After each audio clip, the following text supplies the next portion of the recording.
Hello, hello, hello. How's everyone doing today?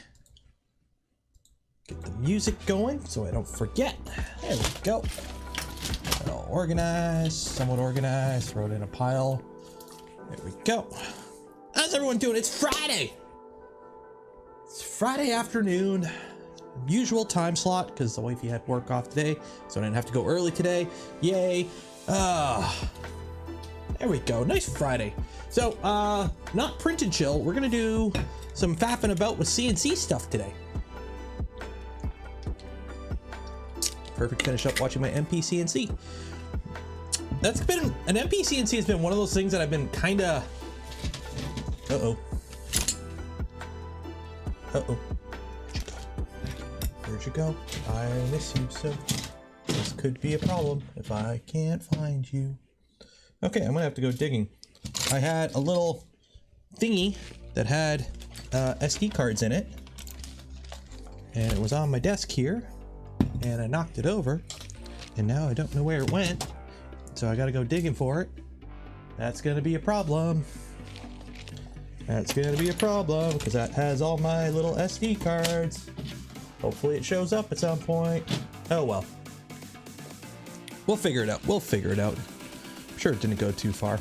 So yeah, so today we're gonna do a little faffing about with the CNC. I have two CNCs. Technically I have two. I have a 3018, which everyone under the sun knows what it is. And then I also have this guy here. It's a Comgrow Robo CNC. Cables and stuff. There we go. This guy. We played around with it on a live stream, and then it's been collecting dust ever since there. And with winter coming and me getting into some other stuff like FPV quads and whatnot, I kind of want to do a little CNC build. So I figure let's just use hardware we already have and just make it not suck. Because let's be honest, Gerbil with a laptop attached to it, it's current year. We're better than that. We're better than that. And I've had this Duet 2 collecting dust ever since I took it out of my V2. RepRap firmware does CNC stuff. Make it go burr. We're gonna make it go burr. That's what we're gonna do. So that's gonna be the plan for today. No real like big plan. We're just gonna kind of go at this in pieces until we get it moving, hopefully. And yeah, because we're gonna have to redo the whole board and all the wiring and swap everything over to Molex KK. Screw JST. All my homies hate GST. So we're gonna swap it all over to Molex KK. What else? What else? Yeah. So that's gonna be the plan for today. While everyone gets in here, I took my drone out flying the other day. Do you guys want to know how it went? Let's see how it went. You want to see how it went? Let's see. I went flying. And I'm like, I'm gonna fly, I'm gonna do a power loop. And I went up, and I went wee, and I crashed into the ground, I broke it. Yay! But it lives again, because you can fix these actually relatively easily as long as you have the parts. Yeah, that sucked. I smashed an arm. Good thing I have replacement arms. And I ripped off the antenna for the VTX. So like the little antenna here that puts out the video signal so that I can see what I'm doing, ripped off. And it's like, oh, I'll just put it back on. No, I ripped off the crimped on UFL connector, and then I also ripped off the pad on the VTX. Like straight up gone, and then also broke an arm. So I replaced the arm, and then I had to, literally the antenna is now soldered directly to the VTX. Like directly soldered. And a bunch of people on the Josh Bardwell Discord are like, that's not the right idea. I'm like, it works, but when it does that, I've got a replacement VTX that I'll swap in. But I'm not going to swap until I break this one fully, because I know I'm going to keep breaking stuff, because that's kind of how it works with FPV stuff. You just keep crashing until you just stop crashing. So this was yesterday. One thing I did move a bunch of stuff around, so now I'm mounting the battery on the top, because before I had the battery on the bottom, and I suck at landings, so I figure I'd rather put the battery on top because I'm less likely to crash into something with the battery than I am to like just slam it into the ground. So that's kind of what I've been doing. I'm just flying around a big open field, way too high off the ground, and just kind of getting the feel of flying, because I've done simulator, I've flown in the sim, but it's not the same as real life, and like the rates and everything are different, so like I can't hover as good as I can in the sim, and I can't like do precise moves as good as I can in the sim, because the sim's not real life, right? So I just kind of, you know, I'm so proud of this. For all you FPV people, I did a landing I was happy with right here. Look, I actually did a landing. Now, granted, this is the second attempt, because the first attempt I almost crashed into my leg, but this is the second attempt. Look at that. Look at that. Looks like a landing, and you could see me. I was so happy with that. So happy. No, I turned off the horizontal bar. I turned off the horizontal bar. I don't use that anymore. It got annoying. But I got RSSI working. So I got RSSI. And 3 inches are so funny looking, because here's the 3-inch quad. There's the battery. It's massive compared to the quad. The battery is the quad. But I'm now 249 grams, because zip ties apparently have added weight. So I'm at 249 grams. So I have 1 gram of grass that I can collect before I'm over the limit. Okay. There we go. If you get the post office 4 or 5, I'll send those MMX. Awesome, Rain Motorsports. Thank you. Yeah, that is MMX or MMCX. So whenever, the plan is basically when this VTX dies, and it will, I'll swap it, but I'm not going to swap it early when it still works, because let's be honest, I'm going to break it anyways.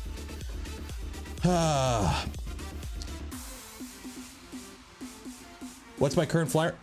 Yesterday I flew 4 batteries. I only have 4 batteries, and they go by really quick. I got about 4 to 5 minutes of flight time out of each one usually, before they're like empty.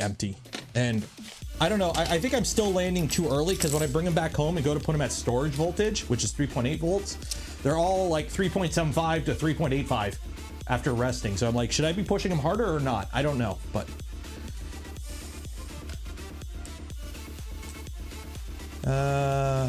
Just found out my bed leveling was off, and there was some spaghetti under the pie sheet. That's delicious. Everyone likes spaghetti.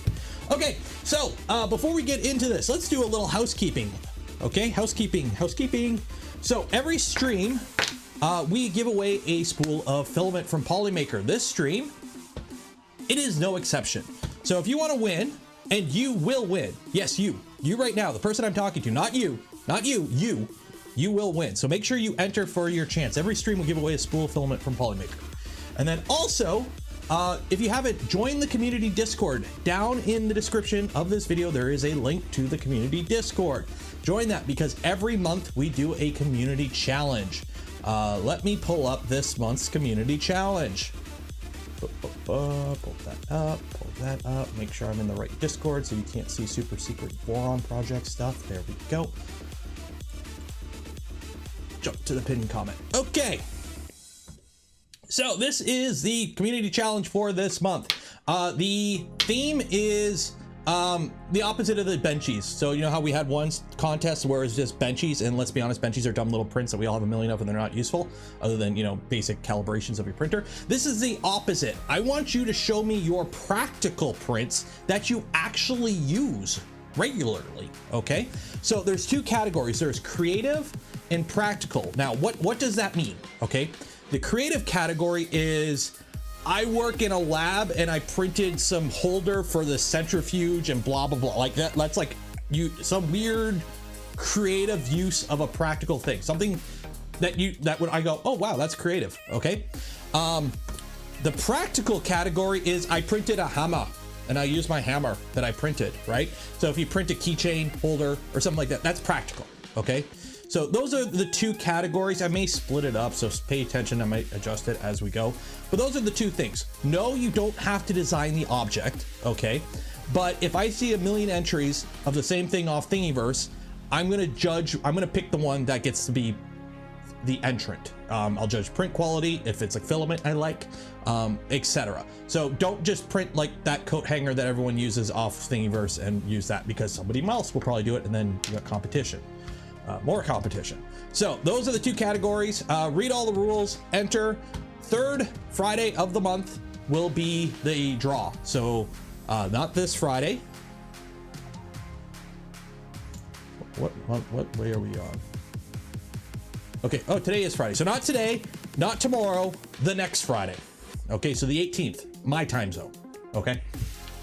So yeah, John Clark, 20, cheers. Thank you, John. Hey, Nero, sorry I haven't been around doing house remodeling. Oh, fun. I know our house is getting to the age where I'm going to be redoing the kitchen and all the flooring upstairs in the next 5 years. I am looking forward to that. Sorry to say howdy, hope all is well. All is well. We did the bathroom in our house just before we had the little guy, like 5 years ago. I think we did the bathroom, and that was a project. I completely gutted it. I've completely rebuilt the deck as well outside. I've done a bunch of stuff over the years in this house, but I'm when we had the little guy, kind of put a pause on all the big projects that we wanted to do, and that's all gonna come at some point. Is printing parts for a printer? Okay, here's the thing. Somebody already asked this, like, oh, can I just enter my printer? No. I would say you're allowed to have some gubbins, like screws and nuts, or what do people call it? Vitamins or whatever. That's what the old RepRap name was. You're allowed to use a few things, but like a 3D printer, this is a print, not a printer. Okay, so it's got to be a print. So yeah, I can have some screws in it, or like you painted it or whatever, that's fine. But if it's like, oh, here's my 3D printer that I use every day, no, that don't count. This is a practical print. Okay, so one object or a few small pieces, like that kind of thing. Jeff 20, thank you, appreciate it. And 3D gemates, I'm horrible with that. Gemates, 3D gem 5.99, thank you, appreciate it. Thank you for your videos. That got me. Cheers. User mods, you can enter a user mod, but I'm looking for more standalone things. So this is a standalone thing, so not like a mod. Okay, I'll update the rule to reflect that, but not like, oh, I printed a fan mod on my printer. Like I'm talking, this is a standalone item that is self-contained. Okay, it's on its own. Okay, that's kind of what I'm alluding to. Now it could be something like, hey, I printed an enclosure for my filament dryer. That counts. That's a single thing. Okay, that's a practical print, but part of a printer, that don't count. Okay, with an old paper wrap cabling run the other day, turned out the outlet cracked inside and caught fire. Ooh, yeah, old houses are fire hazards. We used to do very sketchy things when it came to putting electricity in the walls of houses. Some very sketchy things. Some very sketchy things. One second here. I might suggest excluding production prints, as in I print timing pulleys for the company my sons work for. Well, this is something that you use. Okay, so it has to be something you use. Okay, so if they are using it, it's something you use and it's a print, it counts. Okay, but if you didn't design it, or if you designed it or you printed it, you should make note of that. So if you're using something that you bought that's a 3D print, you should be making a note of that. It does count, but that may impact decision.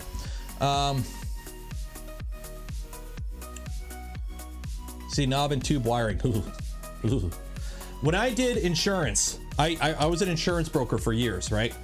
Before I got into the trade, and then before I quit that and became a YouTuber. I remember I had some nice little old lady from Nova Scotia called, and she's like, I need to get insurance on my house. And I'm like, okay, how old is your house? Like you do a bunch of pre-qualifying questions. Like when they first call in, it's like, okay, do you own the house? Do you have a mortgage? Are you renting? Because there's different insurances.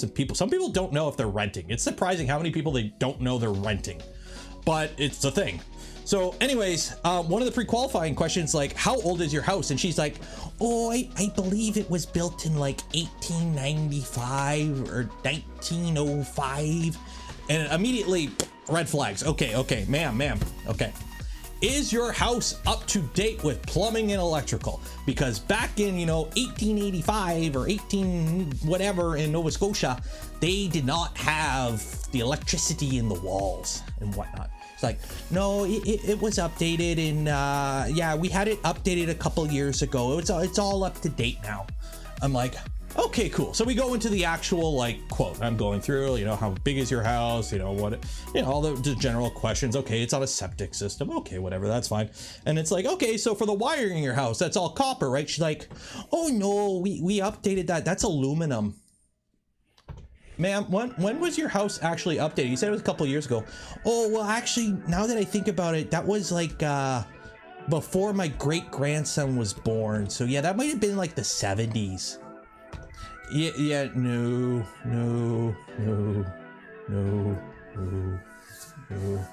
I'm sorry, ma'am. Looks like we're not going to be able to insure your home.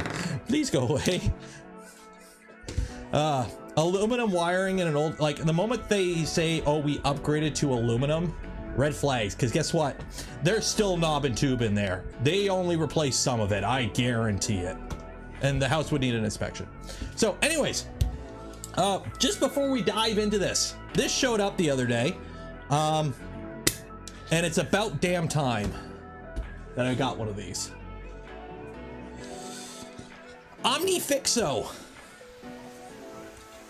I finally got some helping hands for soldering. So these are magnetic. You can move them all over the plate. You could flip them upside down. You could do all kinds of stuff. They pinch straight, so they're not like claws. You can stack them. You can do all kinds of fun stuff with these for holding stuff. Yeah. I might actually do a video on this along with I'll pair it with like the LTT screwdriver just for shits and giggles, because these are actually really nice. Although I need to put a magnet on the back so that I could stick it to my thing, because that, yeah, I need to figure out how I can stick this to the wall just to save room. But yeah, I got that. I got my LTT store screwdriver. I got more bits came in. I ordered extra bits, so now it's all metric in here. So I've got all the metric bits you would need to build a 3D printer. I've got 2 Phillips, a big and a small, and a flathead for electrical, like the things. So you should be able to build a whole printer with this now. Anywhere from, what is it? M1.5 all the way up to M5 for the bits, or H5 or whatever they're called for the bits. So yeah, helping hand link. It's called the OmniFixo. I don't have a link for it off the top of my head. Okay, I think that's about it. We're like almost 20 minutes in and I haven't done a damn thing yet. Sounds about right. Okay, so this right here is what we're going to be working on today. This is a Robo CNC from Comgrow. I believe Comgrow? Comgrow, yes. It's your generic 3018-ish CNC. It's got the DC spindle, nothing fancy. The thing I like about this one, and the reason we're upgrading this one, is it's all metal. It's all aluminum, and the bed is fixed. So on a 3018, the bed moves usually. On this one, the gantry moves. And I think it's a little bit more rigid than a 3018. You should be able to get more out of it. And when I do put a bigger spindle on it eventually, it should be able to handle it more. It's got bigger rods and bearings and whatnot. But this is what we need to fix. Okay, so on the back of it, we have this controller board. Now, it could do laser. It could do a few things. We ain't gonna be fiddling with lasers. Laser go bye-bye. So the plan is we're gonna rip this off, and we're gonna take this Duet 2 that I have, because RepRap firmware runs CNC. It does CNC stuff now. We're gonna put that on here, okay? And then also I've got a spindle upgrade. So the stock spindle is like 10,000 ripums.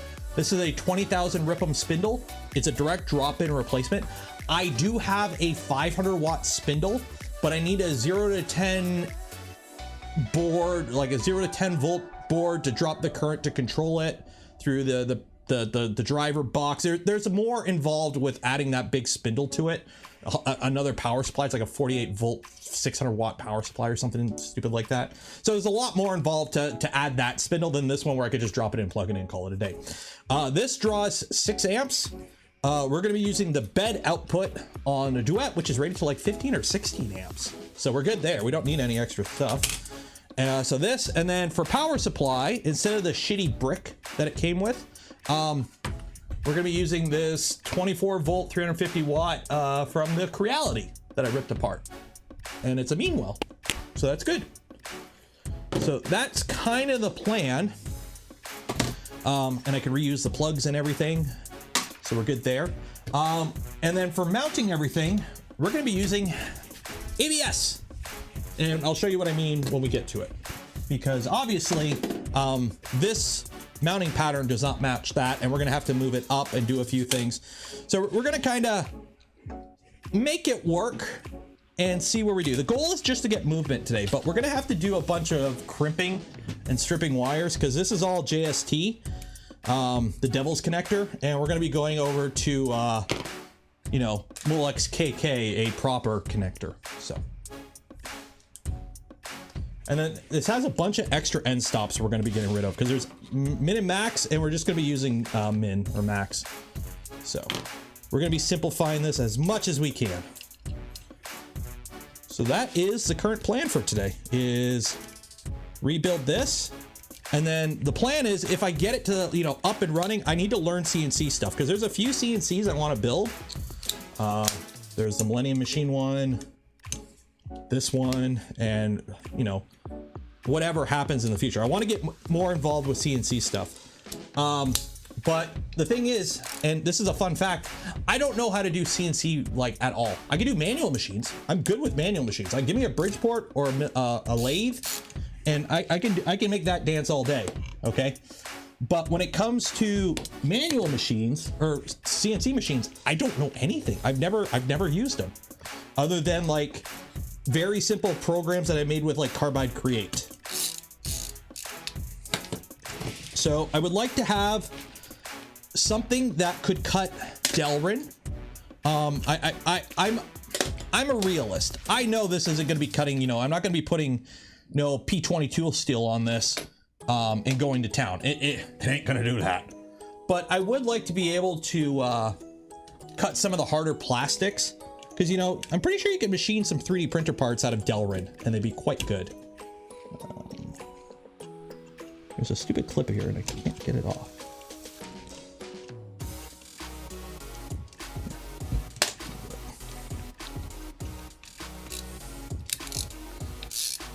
I have manual experience ahead of learning G-code and C. Try cutting some D2. What is D2?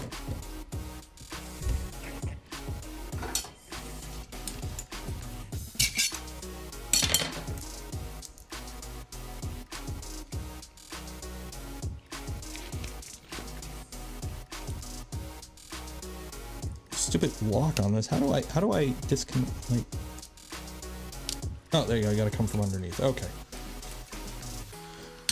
So the goal is we're going to be getting rid of any wires we don't need. So this has like laser wires and it's got a PWM wire for the laser. Yeah, we don't need any of that. We're going to be, also,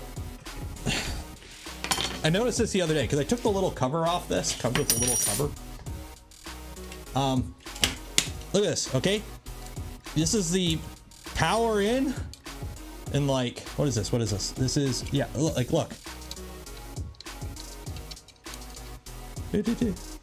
Yeah.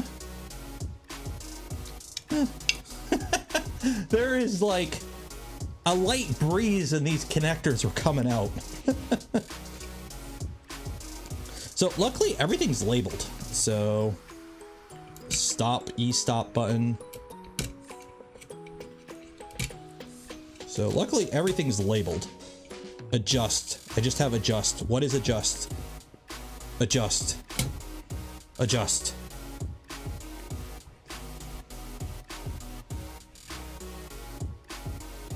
Focus. Focus. Adjust. There's your adjust button. There's wire. The ever critical adjust wire.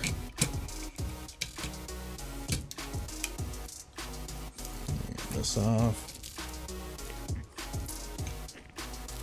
I'm thinking it's the probe, honestly. That's what makes the most sense. It's the Z probe because it's got the little offset probe, which I should be able to reuse.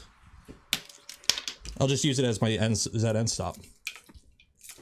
Print NC Mini. I don't know. So the goal is to try and reuse as much as possible. So basically any wire that's not currently attached to something, going bye-bye. So the laser wire, we're not doing lasers.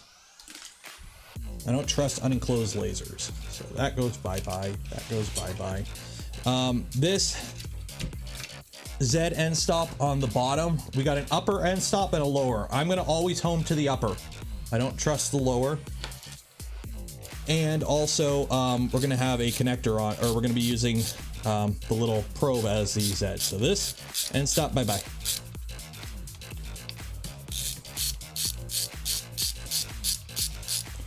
Because I believe this has min and max end stops, and I really shouldn't need min and max. Because how a machine works, you have machine coordinates and work coordinates. So what you would do is you would home your machine. Okay, so you home X, Y, Z. So it's like what, 180 by 300 by 45 or whatever it is. So you home your X, Y, Z. And then what you do is you move to like the corner of wherever you're gonna start cutting and you zero that out. And then that's your work coordinates. So your work coordinates go from there. So the machine moves within its work coordinates bounds, but it's always aware of its machine limit bounds. So it should error out if it tries to go out, like, you know, it tries to do an X 100 move when the work coordinates say, oh yeah, go X 100 work coordinates, but machine coordinates, oh, that's 10 millimeter outside the boundary, it should error out normally. So. Check, there's a good video recently about lasers and how dangerous they are. Yeah. Was it Teaching Tech or Angus? I think Angus did a video too, but if Teaching Tech did one too, that's good. Like, more people need to be aware of how sketchy lasers are. Like, I just don't trust them worth a damn. Like, these guys right here, these random diode lasers. Yeah, this clipped on. Like, literally, this was meant, you clip it on like that, and that's how you use it. And all it takes is, you know, you come across and you bump something and it like kind of just goes, blah. Yeah, no, I don't trust that at all. Nope. Okay, spindle. So we're gonna need that end stop. There's our motor. So we've got two end stops here for X, Y. You got two end stops here for Y. Yeah, we're gonna have to, yeah, because there's an end stop. Yeah, there's two end stops. So I want it to home to max. Because I want it to home to the back. Because that's probably gonna be the safest route to home, is to home to the back. Back right, so be like a Voron basically. So homes to 300, 180. So we're gonna need to get rid of a few of these, but these ones I'm gonna leave on because this is gonna be a pain in the butt. We're just simplifying this as much as possible. Okay.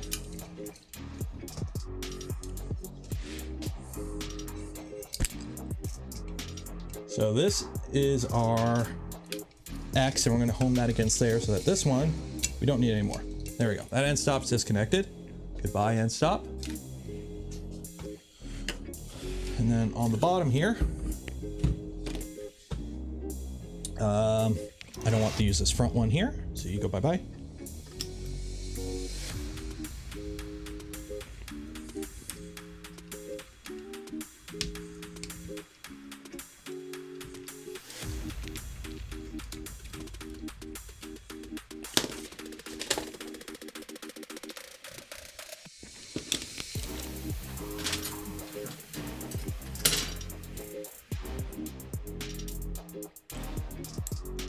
Now this one I'm gonna have to do a little surgery because it's got a connector here and we don't need this connector anymore. Or I want to keep the connector, but I don't need all those wires. So I can't do that, but I can't cut these wires. So I don't need these two.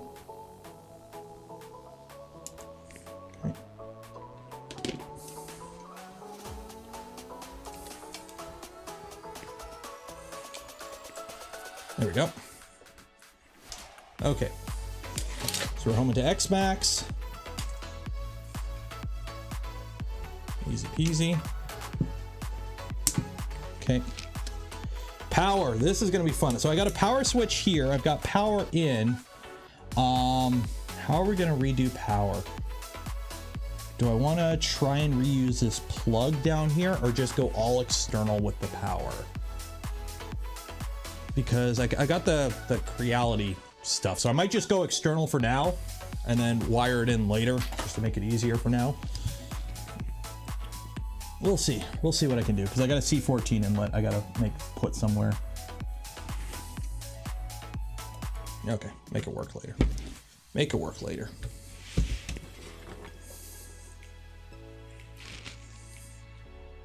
So I've got 2 power. What do I got 2 power here? Oh, really? That's how they did it? Ugh.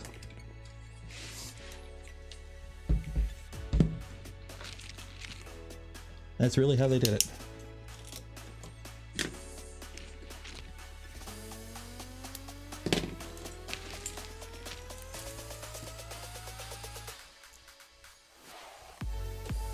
Yeah, they literally just split it out so that there's 2 power. Why are there 2? Because spindle and board power are the same, I think. Yeah, they have a separate spindle and a separate board power. That is kind of a shitty way of doing it, I think. And it's what they did, but I don't like it.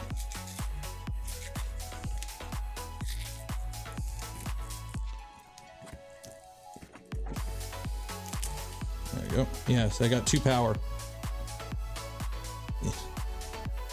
Yeah, so they got a 4-pin that's got 3 populated pins. So I got, and that popped out. So it's got 4 pins, and then it goes down here,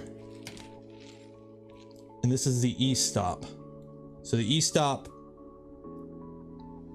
kills power. Where is this coming from? Oh, the E-stop is its own line. Okay. That's why. Okay, so I gotta... There's the E-stop. So the E-stop I gotta wire back in, because the E-stop went into the same 4-pin. Okay, that makes sense. So the 2 of it is power, and 2 of it is end stop. Okay, that makes sense. That makes sense. So it's a 4-pin. 2 of it's power. We're not going to be using the power, but I do need the E-stop. So let's see under here.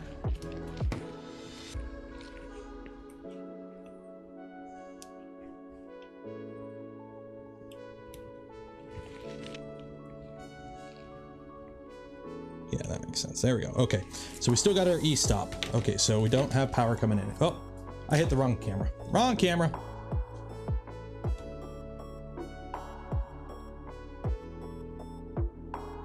The min-max are used for setting hard limits, but should be kept so that you have unit blowing your main board to have the system slam into the frame. That is possible. I could do that, but we're just gonna try and keep it simple for now and stay aware. Like, this isn't a massive CNC, and we got 2660s, I think, are the drivers, so we should be okay. Green tape is nice. What camera angle was that? Oh, there you go. You can admire my tapes. Okay. There we go.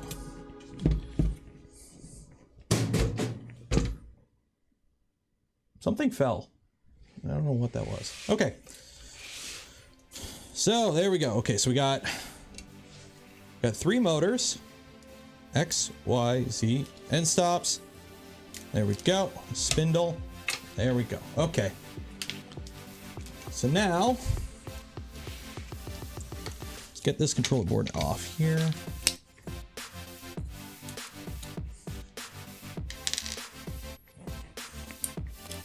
Trying to make it a habit to actually put the bits away so I don't lose them.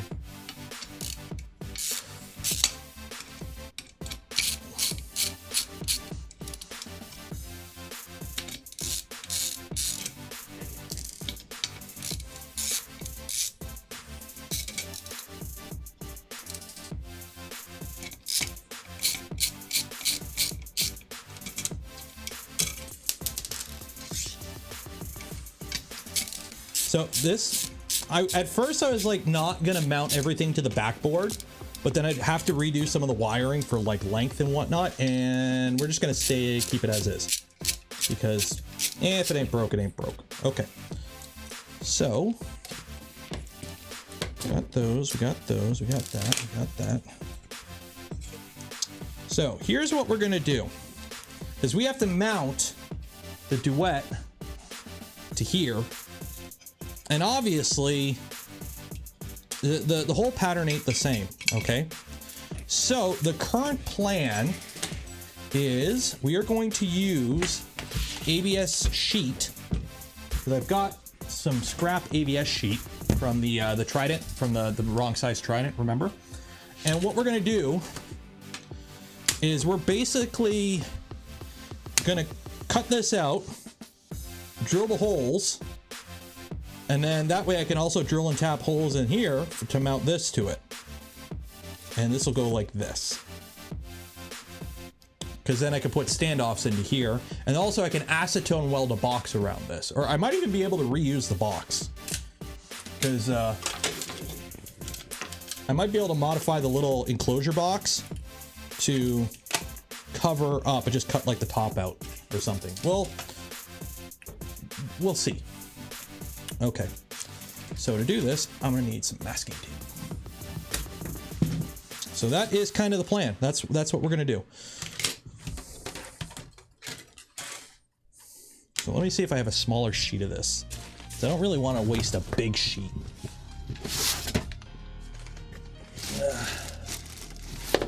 That's foam board. Oh, that'll work perfectly. That'll work perfectly.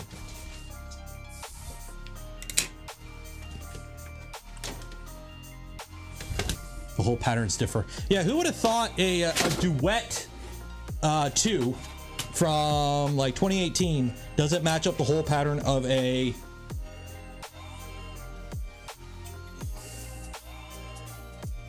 whatever the hell this is. Comgrow. It says Comgrow on it. CNC V1.2. So on the bright side, my Duet is, or on the downside, my Duet is older, so it doesn't even have a replaceable fuse, unfortunately. It does have a red LED though. But these are DRV 8825s, and these are TMC 2660s. So not only are these more powerful, they're quieter. So. CNC go burr yet? We still got a ways to go.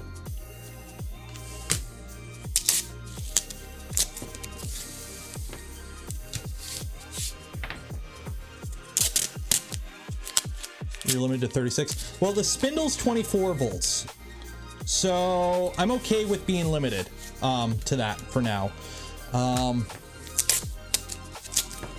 not super concerned.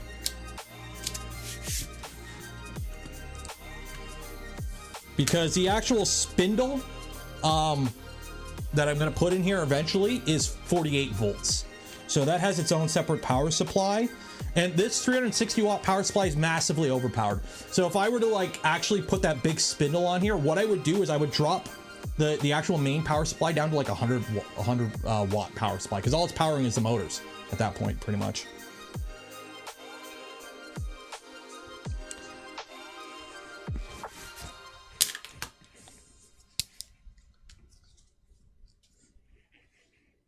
So, got that. That will work. I need a pen. Where is my pen? I had a pen. I was using the pen the other day. I got markers. I got markers in there. Oh, here's the pen.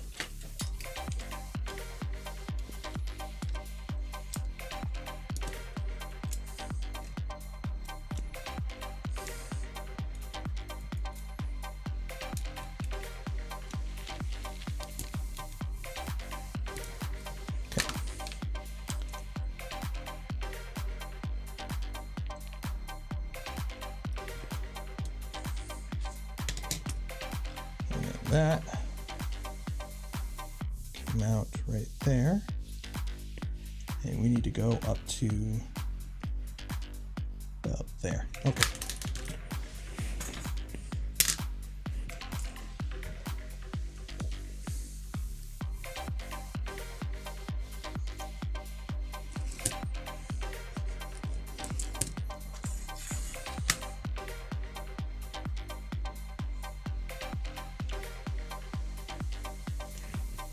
How much is my hat blocking the view right now? So we need to do that. So, how sharp is that? That should be sharp enough.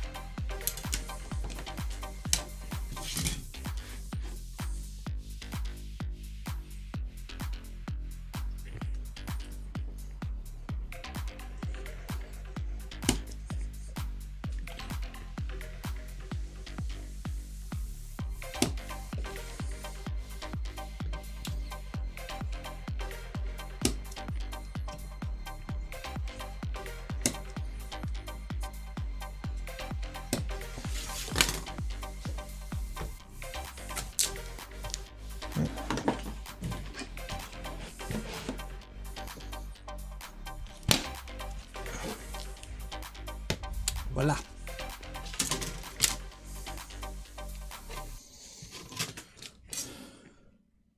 I would have cut this on the CNC.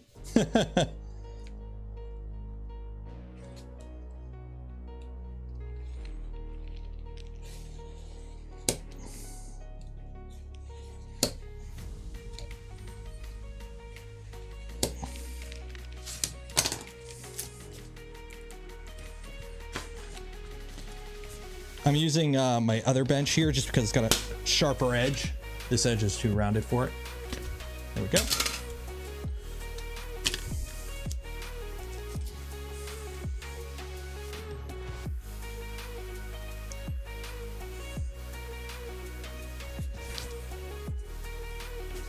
It would take too long to cut.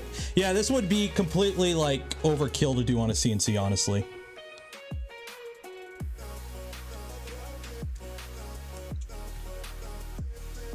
Can't get in there, that's too long.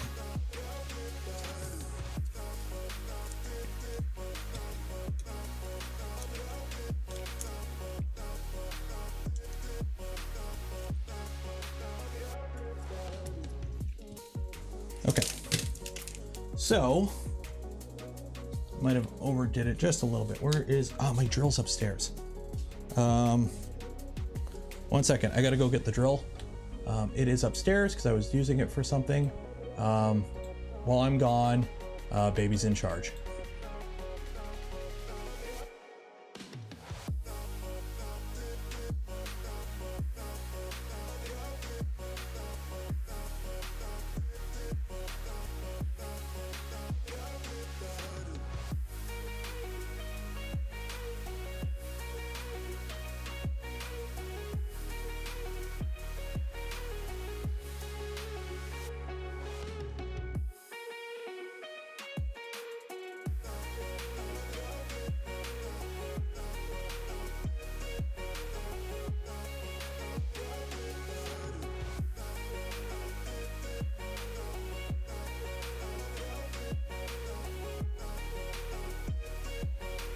Funny, I have to take my headphones out because if I don't, while I'm going upstairs, they'll disconnect and then you guys lose the music. It's okay. So what size drill is this?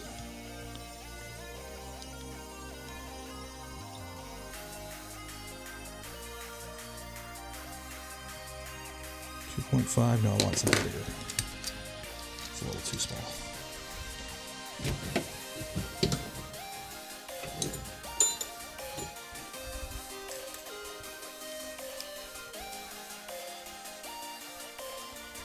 This one is good for that. Okay.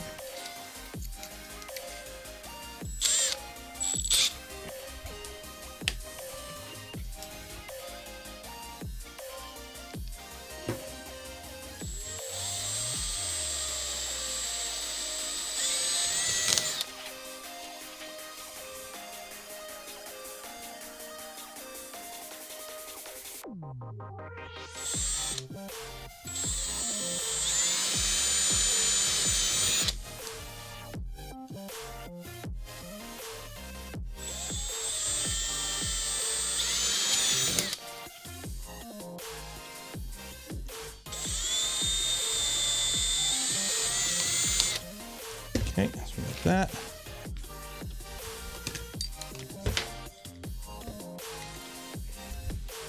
Now I need Where are my little screws? Did I like misplace all my little screws?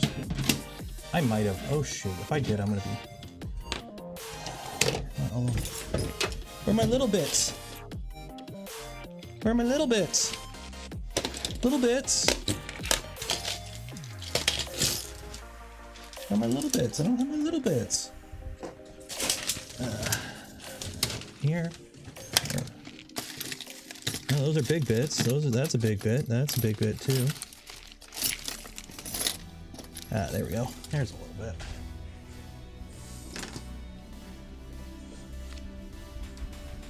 $2 mil? No, it's a 3 mil. No, I don't need a 3 mil. I need smaller.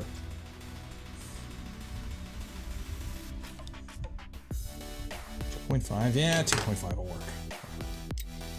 I can always glue it if I need to.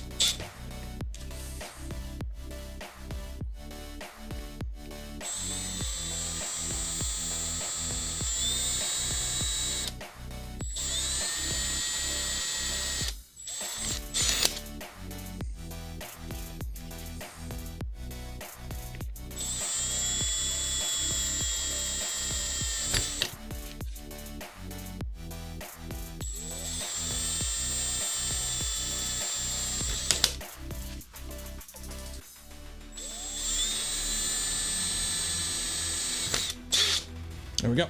Okay. How did I get aluminum in there? Okay, I was drilling aluminum with that last time. That's probably why it was a little dull.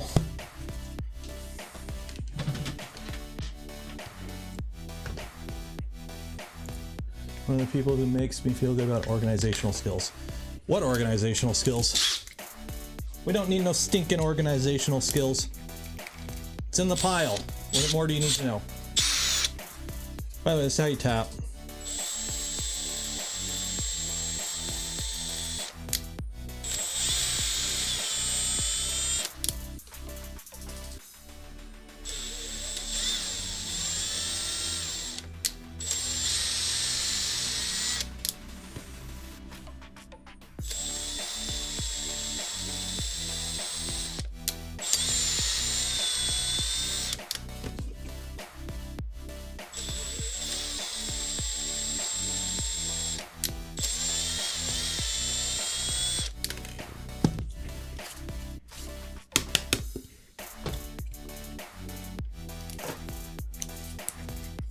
Why not just drill through the table?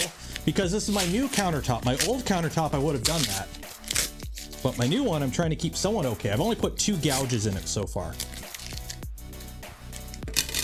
Okay. So the plan was you got your textured side and your shiny side. I'm doing the shiny side towards the electronics because less, I think, I don't know just how I'm doing it. So, where are they?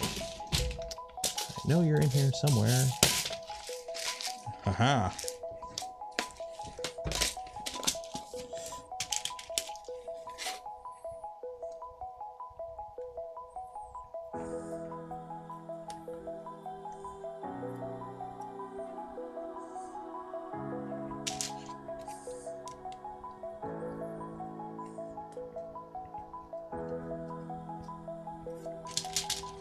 I would use shorter standoffs, but these are the shortest ones I have.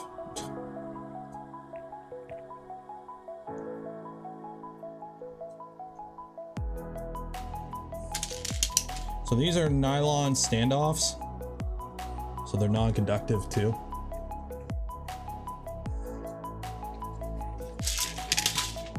So if I did this right,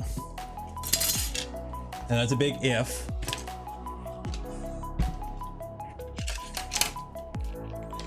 should be able to reattach this.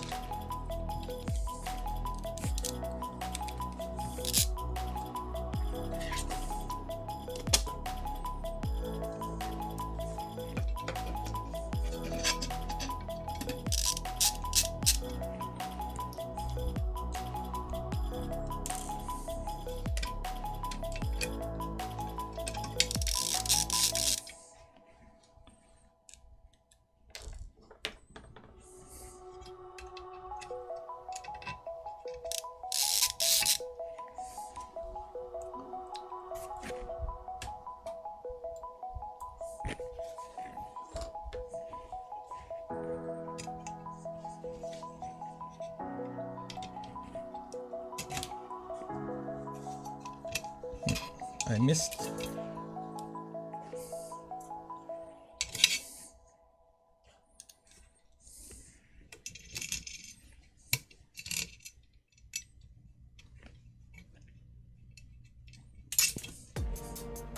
Always that one. Of course I did the one that you can't get a good angle on. I did that one last, of course. The one that would have been easiest to do first, you know, the one at the bottom on the opposite side from where you're looking. I should have did that one first, but no, I did it last. Big brain, big brain.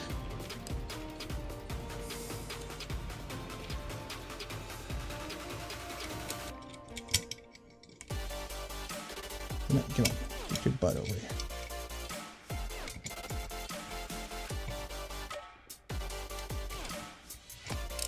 Haha, gotcha. Gotcha, bitch. Okay.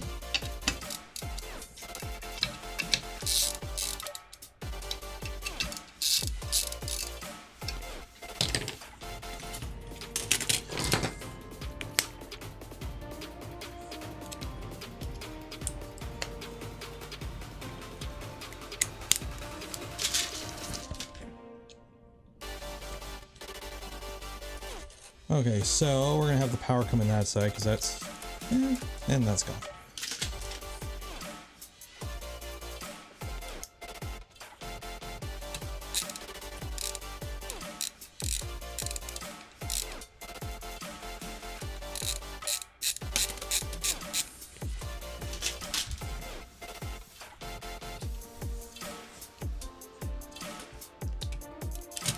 Okay, these are nylon screws, so of course they're not sticking to the magnetic screwdriver. There we go.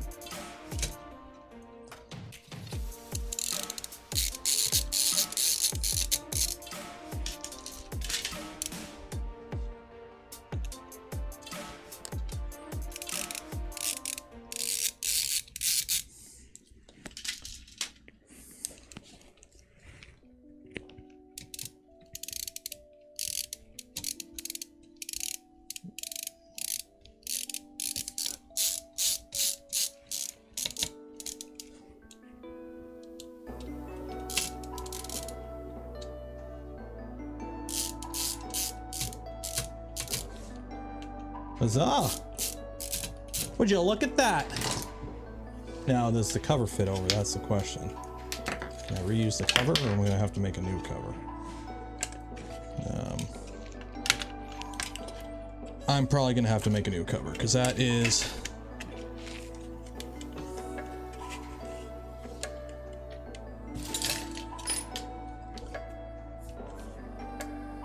audio not in sync with audio.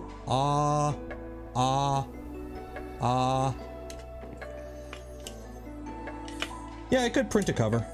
I just wanted to, I was hoping I could just reuse this one and just like cut the top off and just kind of that. But I do have 4 screws here, so there is room to make a cover to go over this. That actually worked out really good. Holy shit. Look at that. Look at that. That's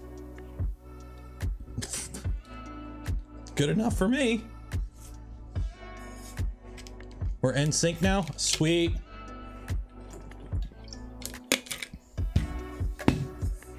Okay. So now we need to do what is everyone's favorite part of a printer build? Because we're going to be doing that now. What is everyone's favorite part? What's your favorite part? I know it. You know it. What's your favorite part? Wiring. That's right. Okay, so this wires, we're all gonna, okay, so this is all that. So I'm assuming I could reuse these wires. These are 18 gauge. It seems to be 18 gauge is what this used for that. So 20 gauge is good to like 10 amps, I believe. So 18 gauge should be good to more than 10 amps. So we're good with 18 gauge. I think that's kind of the math that works for me.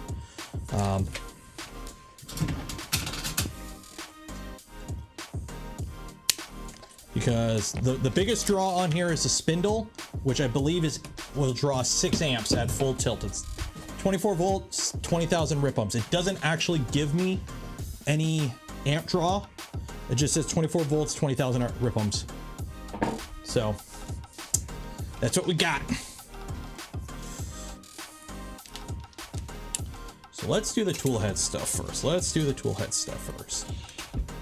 So first things first, let's get rid of this old and busted spindle and put in the new hotness. Hey, Maker Viking.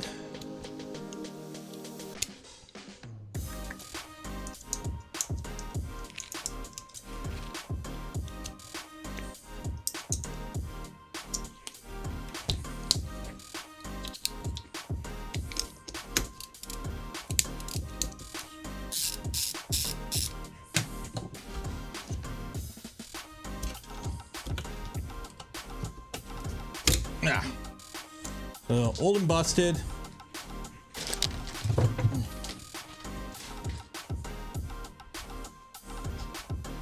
New hotness.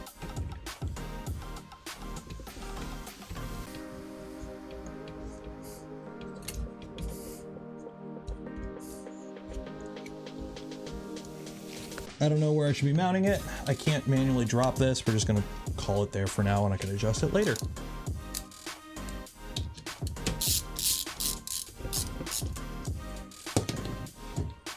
Negative onto negative, positive onto the positive. Okay.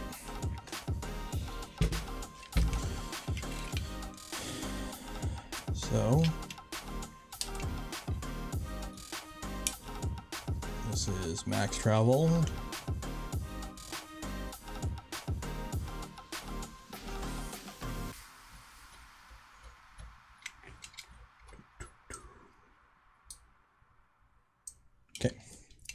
So first off, this motor, Z motor, we're gonna have to rewire you.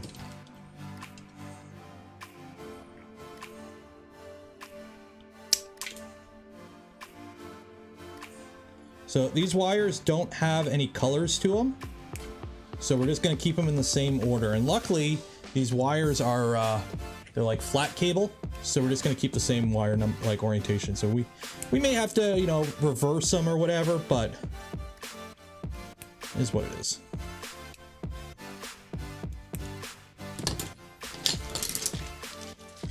Oh, tripod's here too. Hey, how you going? Everyone's here today. Which means, shouldn't you guys have something better to do? Like, it's actually really nice outside. It was, I think they're calling for it to be like, it's been like low 20s all week up here. Which in American is like 70, I think.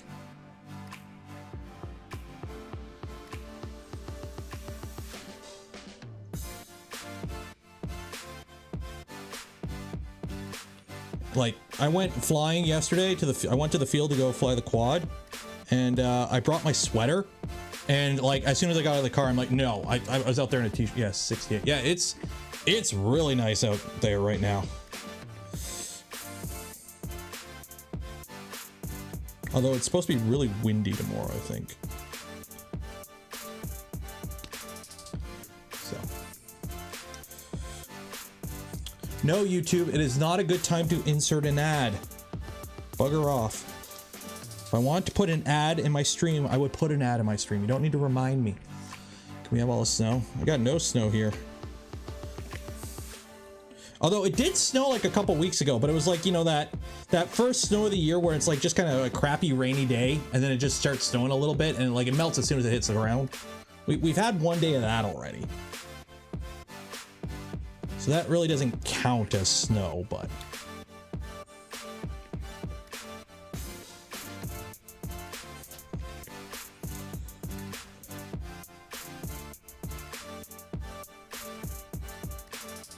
What are we at anyways? What are we at? We're at 119 likes. We got 283 people here.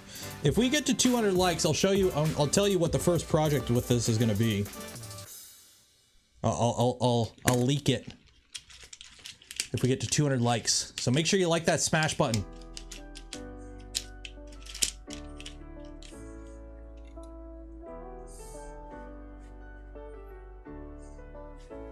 help if I put them in the right way. There we go.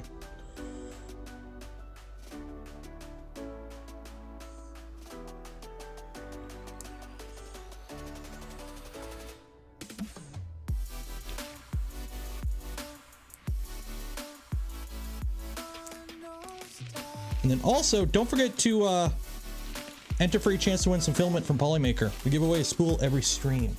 Dang it, where'd it go? I lost the little, oh, there it is, good. I don't want to lose it. The little label, they got little clippy labels on it.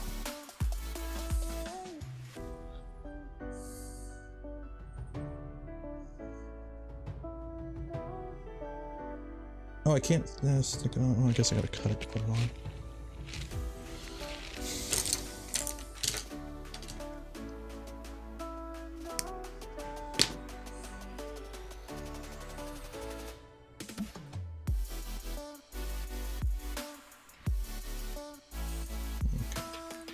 So, Z motor.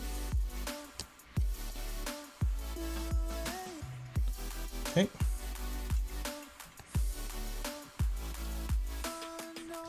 I don't like how short the end stop is, but it is what it is. Okay, which one's my X? X is stop. Oh, that's another reason I can't do min-max on all axes, because on the Duet, you only have one end stop per axis. You have X, Y, Z, 0, extruder 0, extruder 1. So you only have 5 end stops on here. Yeah, there's only the 5.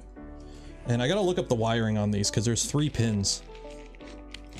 And I can't remember which pins I'm supposed to use. If it's the... Because I don't want to accidentally, you know, send 5 volts to one of these.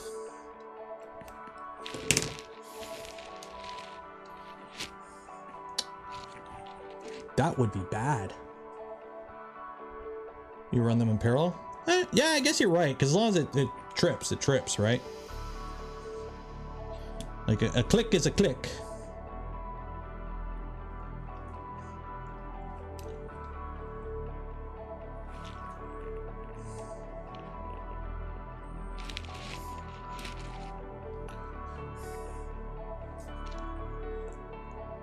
But I'm only doing max end stops anyways. And then I'll just set up the bounds in the firmware in the config file.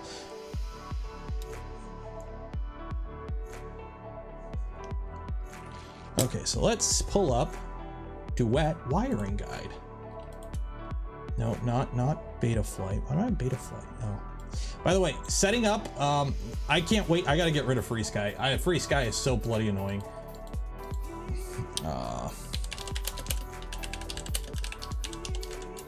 Because on my quad, I wasn't getting RSSI info.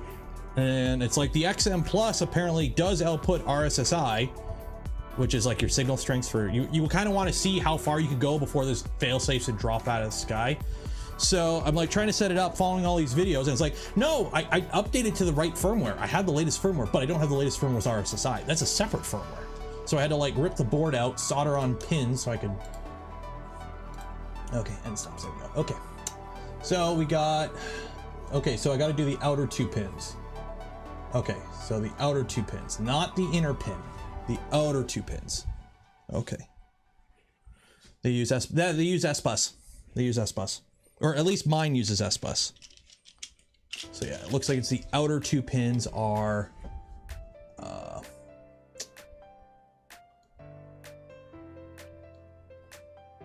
yeah, so don't put to the, yeah, because it's 3.3 volts on a Duet.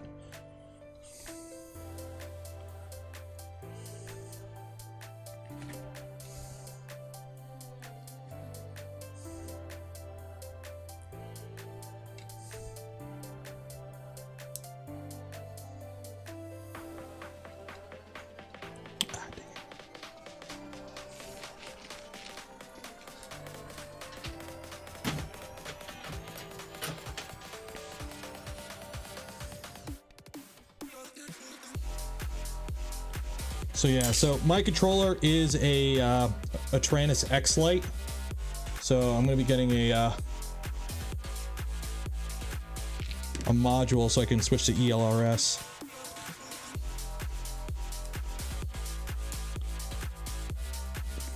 Okay, so Z end stop is the first one. Here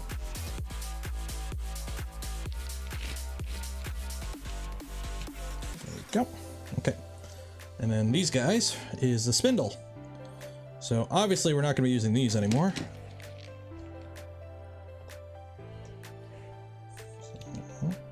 If these are ferrules, I should be able to reuse them though, but I don't think these are ferruled. I think they're just soldered.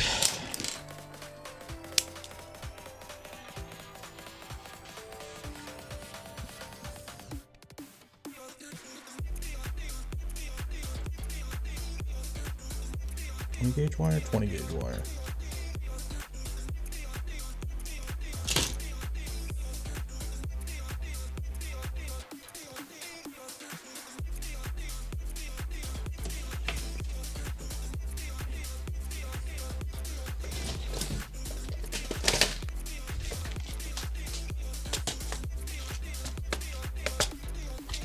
Wire in the expansion header.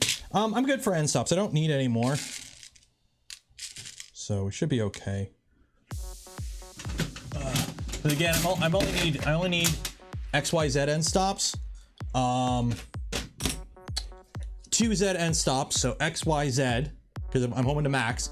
And then extruder 0 will be the, or E0 end stop will be the probe end stop, because it's just a probe. And then the other end stop I'll put on like the E switch, I think. E stop.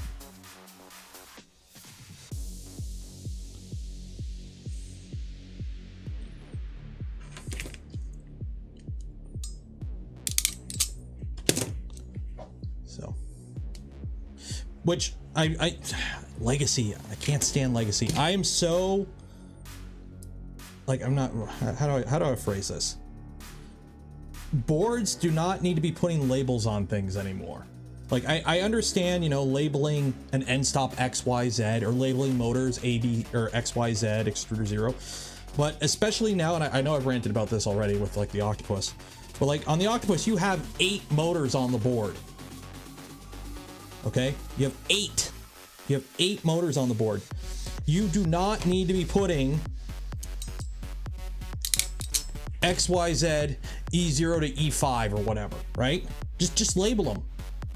M1, M2, M3, or whatever. Okay, you don't need to. Okay, bed heat, so positive and negative, cool. Because you're not doing that anymore. Those days are gone. And also on an Octopus where you have 8 steppers on the board, why are you doubling up Z? You don't need to double up Z. I have 8 steppers. I don't need to plug 2 Z motors into the same stepper. All firmwares nowadays support dual Z motors. just do 2 Z. Just do it.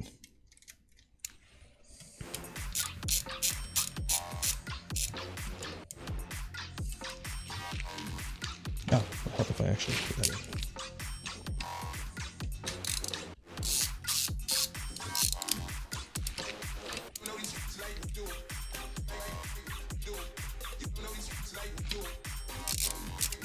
There we go.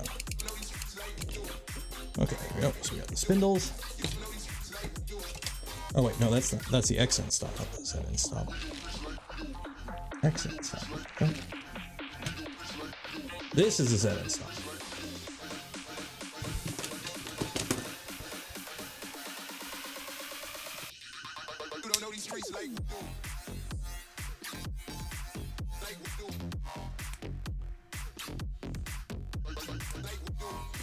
Like, unless you are running a multi-material setup with like, you have X, Y, Z, you got a Prusa, and you need to run, you know, 5 extruders on your Prusa. Okay, 5 independent extruders on your Prusa. That would be like the only situation where you would use an Octopus and then use both Zs on the same driver. Like, come on.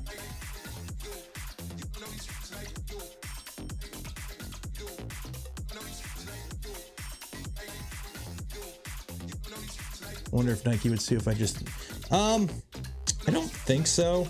If anything, I don't think they would sue. At worst, they might just send you a cease and desist because they know they're not going to get money out of you, right? Like they sue other companies because they know they're going to get money. But for like, you know, a random guy, they might just send you a cease and desist and be like, hey, knock it off. And you'll be like, okay.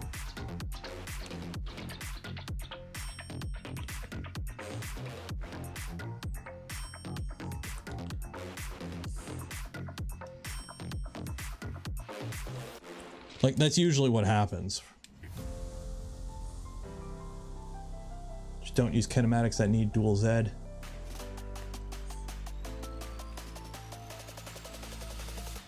Doesn't Deltas use 3Z?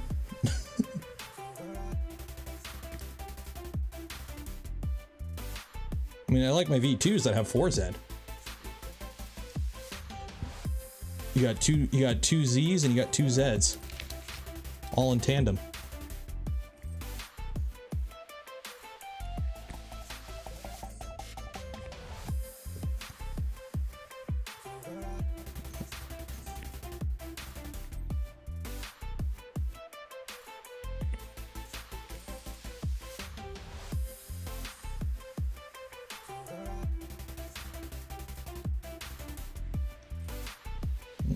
Unlock. There we go. Okay. Oh, I love Molex KKs. The connectors are actually big enough. You can actually, you know, you can actually manipulate them without needing like itty bitty baby fingers. You don't feel like you're gonna break them.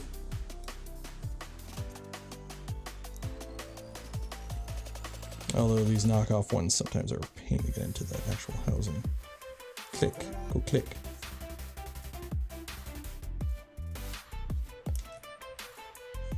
Come on, go click. Get into your housing, go click.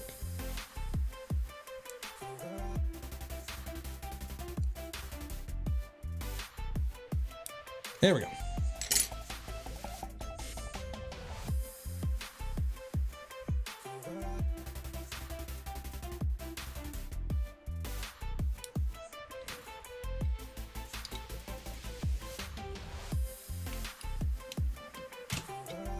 Okay, so we got that, we got that, we got that. Got our Y end stop now. Delta CNC. Well, they use Delta and pick and place. Delta and pick and place is very common, if I'm not mistaken. So if you were doing a CNC application where you needed very rapid movement, well, if you're doing CNC very rapid, you're probably using ball screws and servos already. Like pick and place makes sense because you got to go up and down real quick in multiple. So what kind of CNC operation? It would have to be extremely low force on the tool head too. It's Delta's not as robust as, you know, other kinematics in terms of, you know, just how much oomph it can put behind it.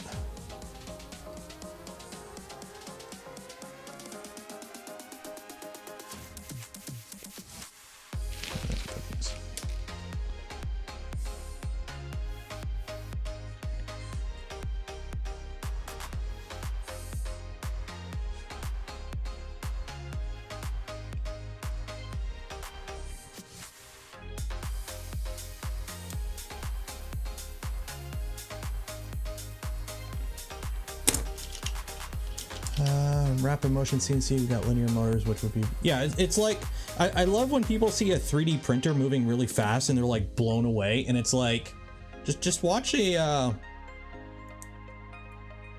like any of the PCB makers, like the machines that pick and place on a PCB, how quick those move. Fast motion is not beyond the realms of CNC. It's like, watching a 3D printer move fast is like the equivalent of like a pro football player watching a kindergarten class playing, and one kid's just really good, and compared to all the other kids, they're like, wow, look how good he is. And then the pro NFL guy's like, yeah, when you compare it to others in the same category. So it's like a 3D printer going really fast, like, oh my God, look how fast we can go when we're hobbled behind with, you know, NEMA 17s, and we finally got 32-bit controllers.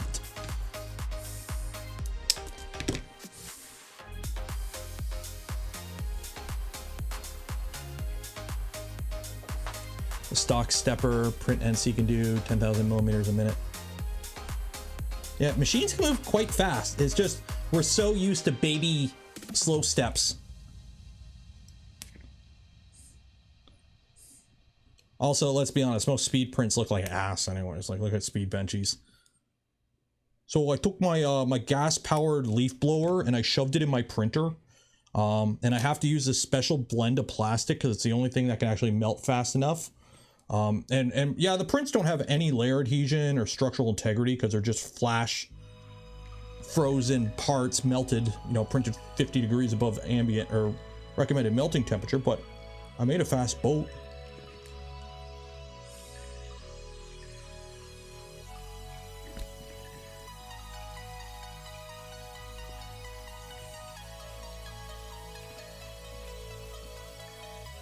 Fast CNC without a powerful end mill will just break. Oh yeah.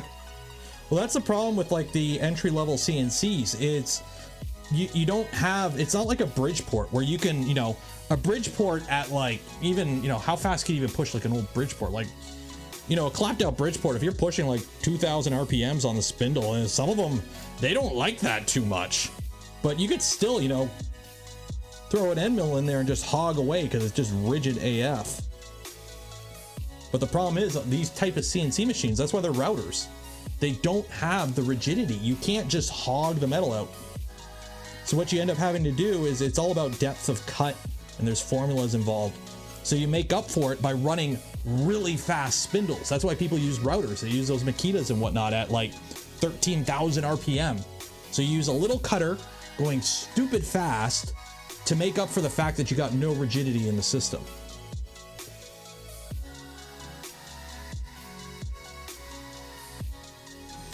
Like the 20,000 RPM spindle in here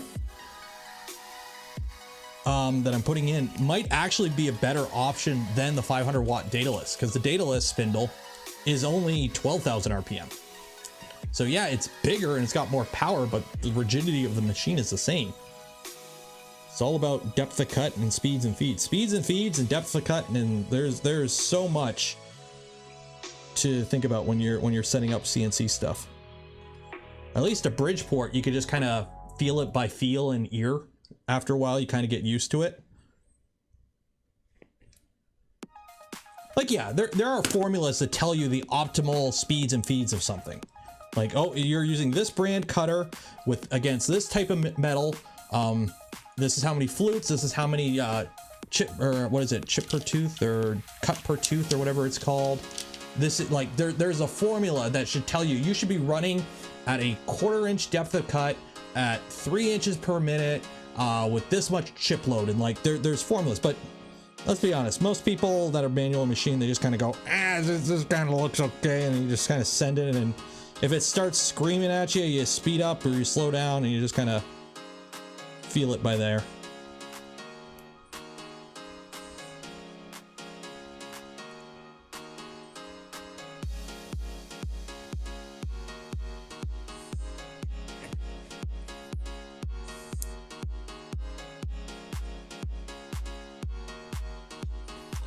So this is the X axis, which is, which one is this? X motor, this one.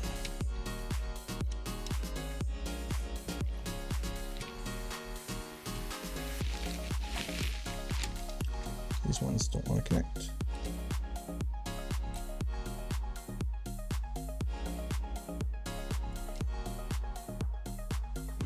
Okay, so we got that.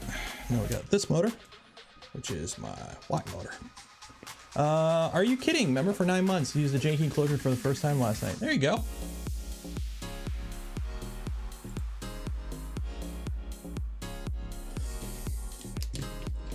Titans of CNC.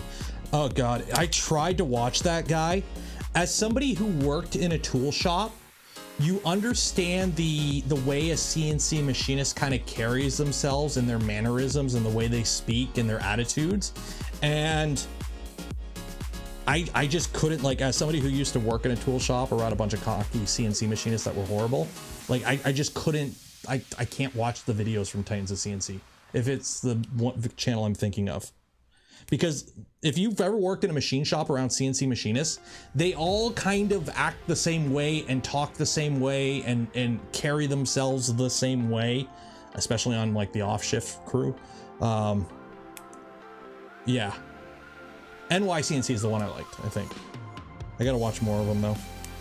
I think I'm like subscribed, I just don't like watch anything, so YouTube doesn't recommend it anymore.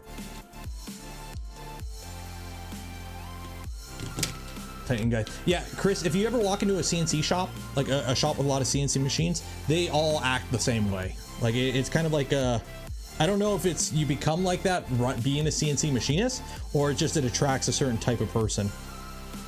I'm not saying it's bad, it's just it's like you know that person runs a CNC machine. It's like car guys, right?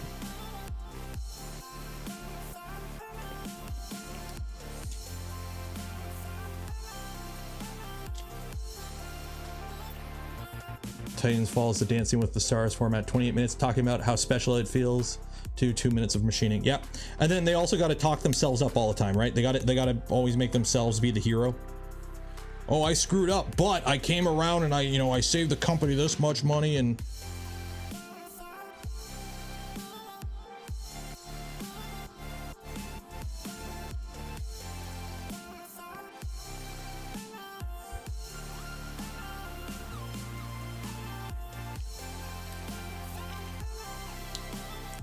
The MP, what MP CNC fiasco? David, $20, cheers. Hey, now don't generalize all CNC machines like Titan is blown up goop and gives us a bad name. I'm not giving you all, I hope I don't mean like that. I didn't want to mean it that way. Because don't get me wrong, I worked with plenty of great machinists, but there's like, if there somebody were to make like a meme of like the stereotypical CNC guy, it would basically be that. So obviously not everyone's the same, but it's just kind of like everyone, there's a little bit here and there I've kind of noticed over the years. Because it's like in my shop, the shop I worked at before I quit, I was the off shift supervisor, right? So I'm a mold maker by trade, right? So I'm the guy who works with his hands, but I was the off shift supervisor for the plant. So I had to go interact with the machinists all the time, right? Like I'd have to go check on them and, solve problems and whatnot. And it's really sad when I know how to fix your machine and what you're doing wrong when you're the CNC operator and I've never run a CNC machine in my life. And it's like, I go up, he's like, I need maintenance. It's not working. I can't get it to work. And I'm like, well, you're putting too much load on the spindle. See how it's erroring out every time you go into the corner there? And it's giving a load error on your spindle. Your depth of cut is too much. Lower your depth of cut, it'll grow slower, and you'll fix it. Oh, thank you. I'm like, you're a machinist. I'm just a tune over with a wrench in the other side of the building. How do I know how to fix that and you don't?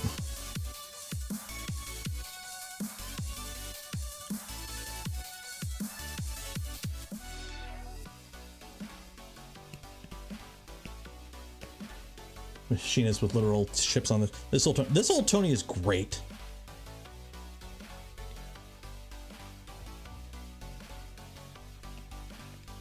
Even in like the Adam Savage when he's doing stuff in his shop, like I love that kind of work. Just people just faffing about with machines, having fun.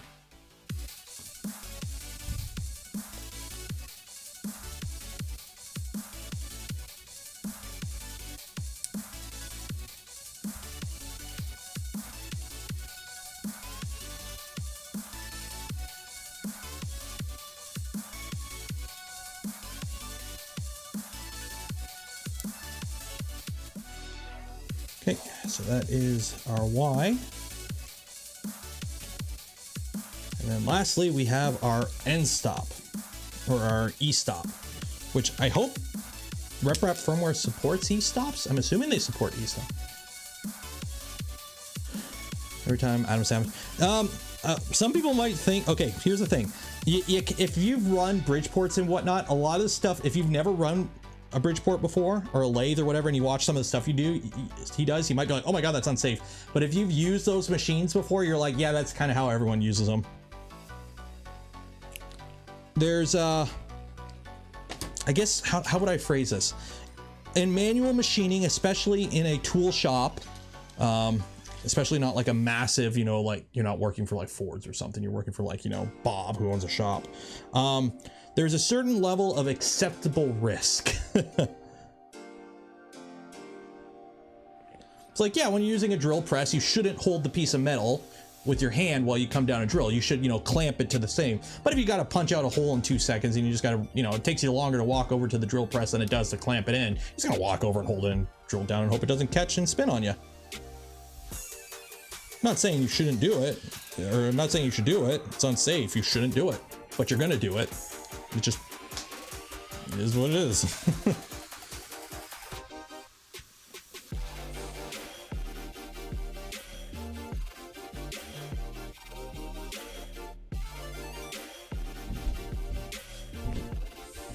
Uh-oh. Uh-oh. Good night. Hi, Calvin. Did you have a good day at school?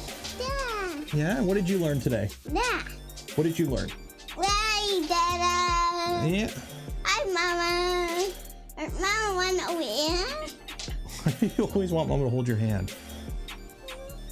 You want to see hold my hand on? What is that? What's that? That's Mama's hand. Hey, what did you learn at school today? What's that? Hey, what did you learn at school today? What's that? That's Mama's arm. What's that? That's her elbow. Okay. Hey, what did you learn at school today? Day one. You play with your friends? Day one. Okay. Day one. Doctor. Hey, Daddy's got to get back to work. Bye. Bye, Dada. Bye, Mama, Dada. Okay, goodbye.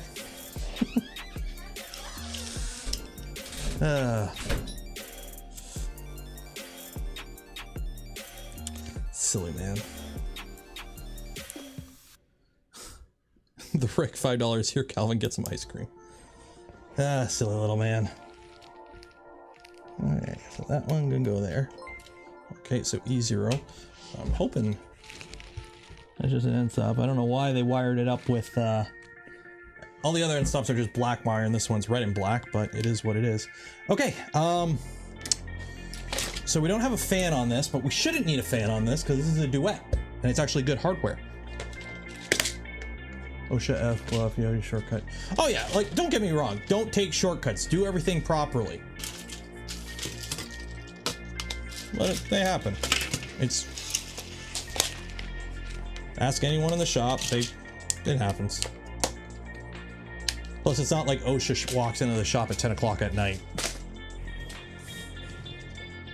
They always show up on day shift, or whatever the Canadian equivalent of OSHA is.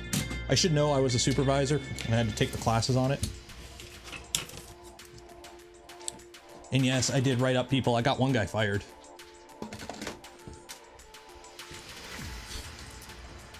So, oh, is this my 18 gauge wire? Yeah, it's my 18 gauge. Okay.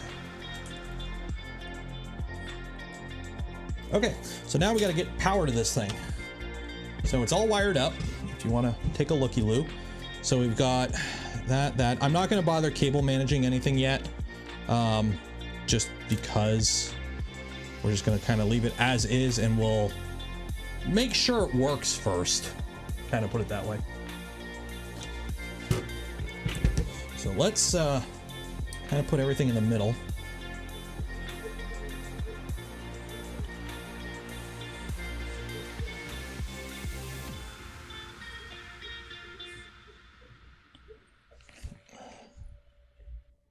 Unfortunately, the Z, I don't have a way to spin the Z, so I gotta...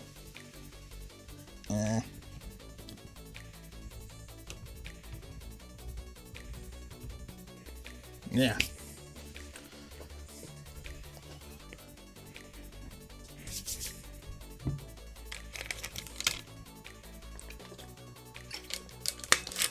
Why RepRap firmware? Two reasons. One, I want to learn RepRap firmware CNC. It's something I want to play with. I might do a video on it. It's just something I want to do. Okay. So there's that. We need to make some power cables. Two, better hardware. This board's got DRVs, and I literally can't power this spindle up because it outruns, like the board can't handle it. It's easier. The board's got 16 amps on the bed, like circuit. So I've got more room to expand capabilities. And also, if I need to change anything, it's Duet with RepRap firmware. I just go into the web UI and adjust the config. I ain't recompiling shit.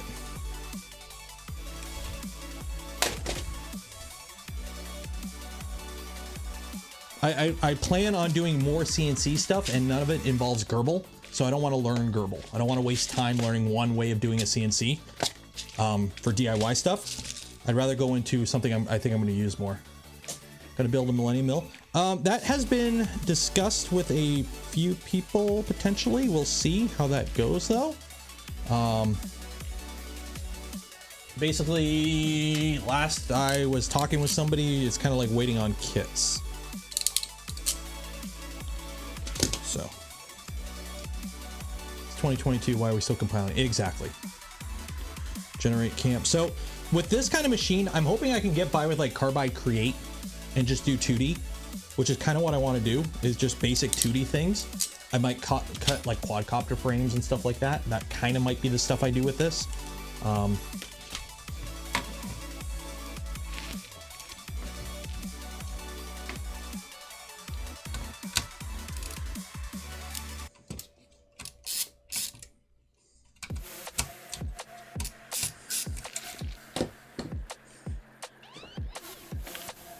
Okay, so kind of shitty, but we got this switch from the Ender that we're going to reuse. It is what it is. So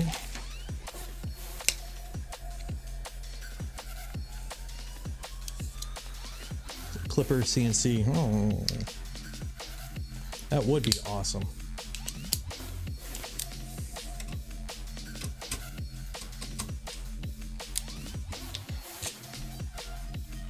Okay, ground to ground.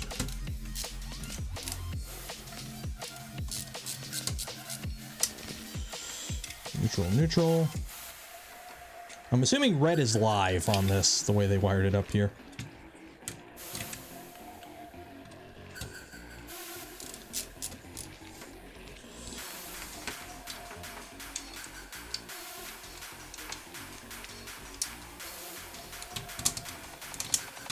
Oh my god, the magnet on the screwdriver is so tight or strong.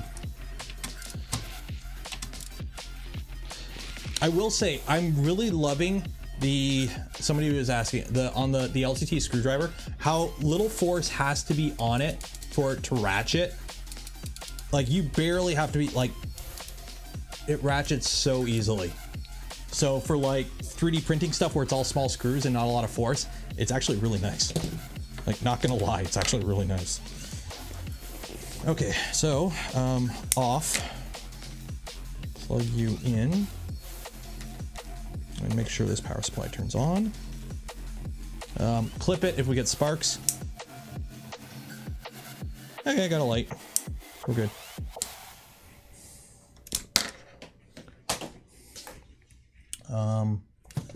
I am gonna put a little bit of Captain tape just to kind of make sure. You can make lithopanes on a CNC router. Just depends on how you set the slicing program. Nice. Hashtag ad. It ain't an ad because I didn't get no creator edition because apparently I'm not a big enough influencer. You know, with my just under, not even 40,000 subscribers on YouTube, I don't qualify to get influencer edition version. Joel got one. Joel doesn't build printers. What the heck? I'm kidding. Love you, Joel.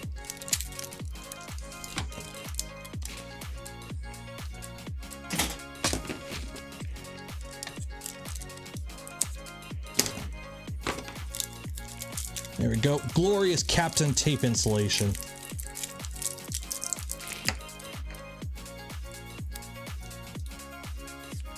Joel's gonna build a Vor, and he says, I know he said that many times over the years.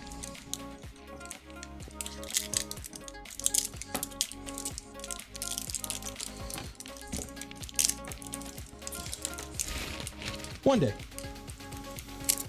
One day I'm just gonna go live on a Friday, and I'm just gonna be at his place, and I'm just gonna help him build a Voron. Okay, there we go. That's safe. Okay,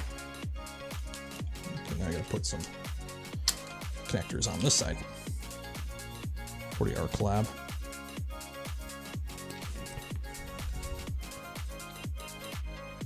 Foreshadowing. Well, here's the thing. I don't have travel budget in the account, so that kind of limits the option of that happening, because you know I live on one side of the continent and he lives on the other, so that kind of is a problem. Yeah.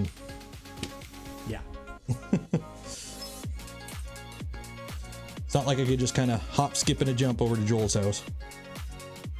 I'd love to, it'd be sweet, but that ain't happening. I cut these way too long.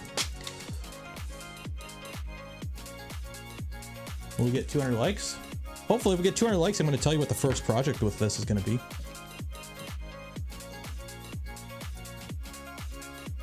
Where's my clipper for this?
Okay.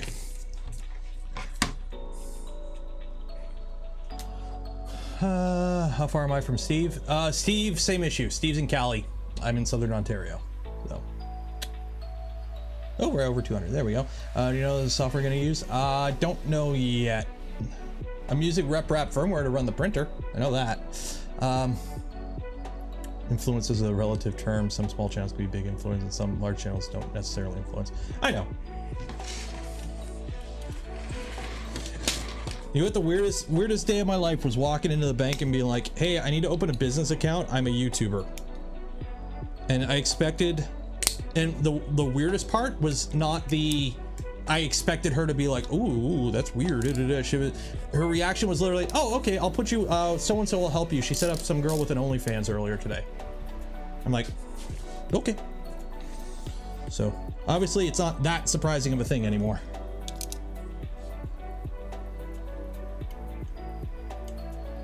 So Vin, this is Vin.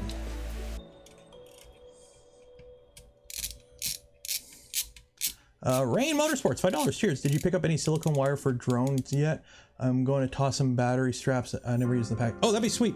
Because I've only got like the one, and it's kind of shitty. I've got the only silicone wire I have is I looked. The smallest gauge I have is like 24 gauge. I don't have anything smaller. So I think that's too big. Was it 28 or 30 gauge is like the normal.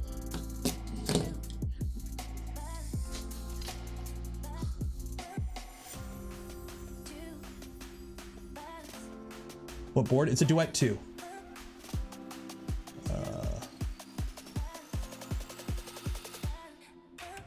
Carbide Create. Yeah, I played around with Carbide Create. Okay, so if you want to know what the first plan, I want to say plan and project at the same time. The first project that I want to do with this after I get it up and running and actually like usable is at RRF there. Me and a few other guys on the Voron team, we got these given to us by buddy at Auto Drop. This is a Monoprice Mini Delta. As you can see, it's missing stuff. So I need to machine a new bed for this. I want to get like a clear plexiglass bed that covers up this whole bottom here. So the plan is to machine that because I've got plexiglass or acrylic or whatever. So the plan is to machine that, put that there and like make brackets and whatnot and try and get this printer up and running. Because I want to try and make that a solar powered printer, running off 12 volts and whatnot. How did I get away with the Only Benchies logo? Nobody said anything yet. So that's kind of the plan. Because a bunch of people are like, oh, make it a backpack printer. I'm like, Mitch does the backpack. Mitch has the backpack printer. I'm not going to copy Mitch. And then somebody's like, make it a top hat. And I'm like, actually, that would be a really cool thing to do, is have a top hat printer. But my neck's already bad enough as is, so we're not going to go that far. Bearded Bucket, $5. Cheers. I've taken carrying a Benchy around with me while wearing the hat. It's part of a monoprice mini Delta.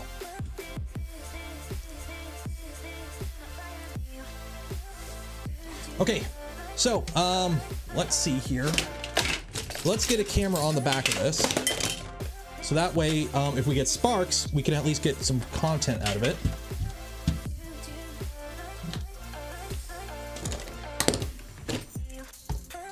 That's overhead. There we go, back. Okay, so we've got our Duet 2 on our new mount, and I didn't screw that screw in. One second.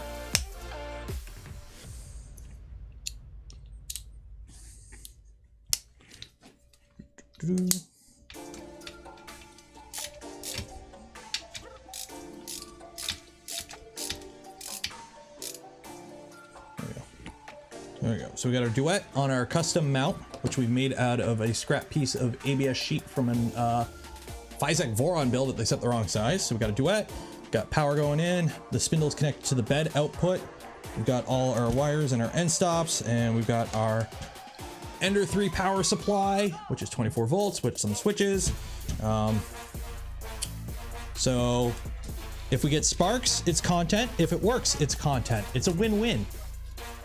I need a new GIF for the intro anyways. I gotta update that intro at some point. So power, power. Okay, we got power going in. And pull the lever, Kronk.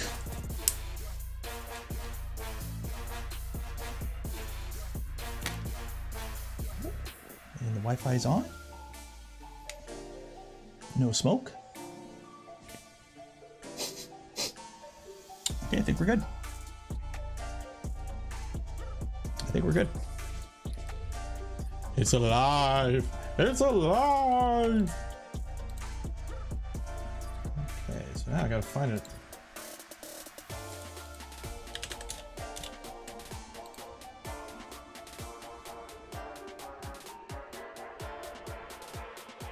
So I'm gonna divulge a secret here. Okay, I'm gonna divulge a secret. Okay.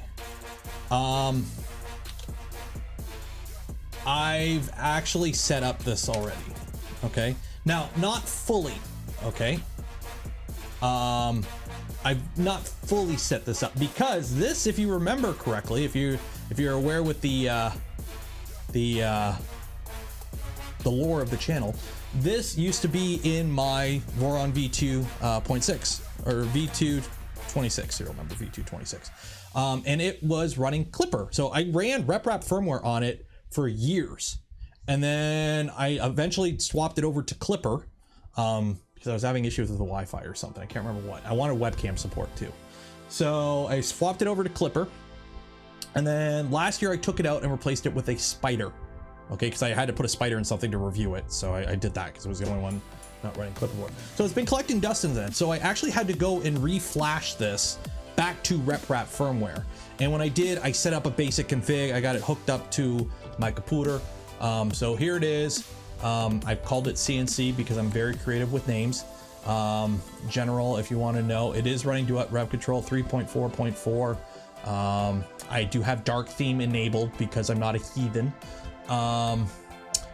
But we do have a config, and it's a very basic config. But if you look at my dashboard, this is kind of familiar. Obviously, I don't have any tools or temperatures set up or anything, and the axes aren't homed. But apparently, and I'm doing the cooking show thing where I know the result, but I'm setting up for the result. But apparently, if you go to the config, and all you do is add an M453 to your config, and you hit save, and you restart, it now goes, hey, I'm a CNC machine. So on refresh,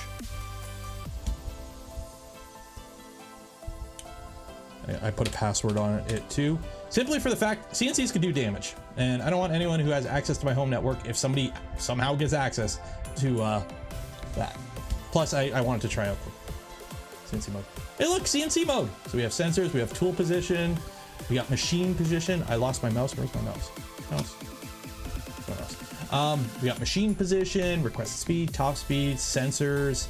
We've got tool positions, machine position. Look at all this. Look at all that. So, I've got to go and set all this up now. So system, config. So for my motors, is it the P or the S? I'm assuming S is the direction. So these are, yeah, so I got to set all this up still. I got micro steppings. I haven't set up any of this. Cause I did like the online tool to like set it up. And then I just deleted all the 3D printing stuff like heaters and whatnot. Late to the stream. Also, do you fancy the basic setup we use on RepRap for Millennium? Jake, I haven't looked at that. This is the first time I'm playing with Duet CNC at all. I just showed you all the password. Is that what the P is? I thought that's the name. Oh. Set print. Yeah, that's the printer name. The password for the CNC machine is not CNC. It's Hunter123. Jeez. End stop. There we go. It's been a hot minute since I've looked at how to set up Duet, so I'm gonna have to like relearn all this stuff. So, how to set up RepRap firmware, or what is there like RepRap firmware first use test? Is there like a no? Setup. Oh, it's password. Oh, P is password. Okay. Well, it's the password for the CNC machine is CNC. I'm a super creative individual, and my the limits of my imagination know no bounds. It's the same thing I put on my luggage, anyways. Oh, there it is. Password CNC. Cool. So if I delete that, I don't need to put a password then, right? Let me in. Duet configuration. Okay, so do that. Okay, download the zip file. Okay. Reboot. Okay. Check thermistors. Check fans. Okay. Check heater. I don't need to do any of that. Okay, configuring active or low end stops. Okay. So, how do I check my end stop? Is there system machine? Is there a way to check end stops? Specific? Spindle RPM. Ooh, there's spindle RPM. So we can go up to 20,000.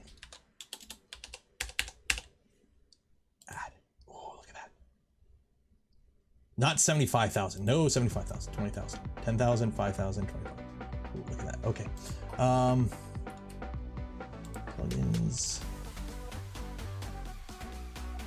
Is there no... Oh, status? No, that's...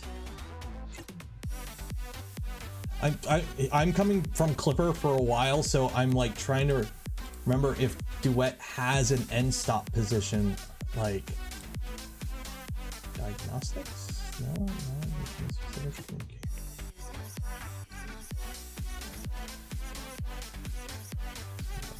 Okay. Check stepper motors. Okay. Temporary allow access. Okay, here we go. So temporary allow access movement without homing by navigating to the G-code console and entering that. Okay. So we're gonna end that. Okay. Okay, so navigate to the machine control page. At this step, you'll need to operator move each stepper individually 1 millimeter. Okay, okay, cool. So, fail G-code not found. Okay, cool. So we want X to move plus 1 millimeter. Okay.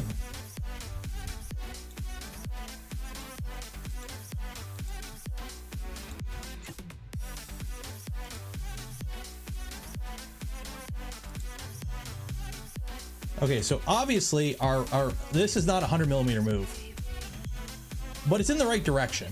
Okay, so Y.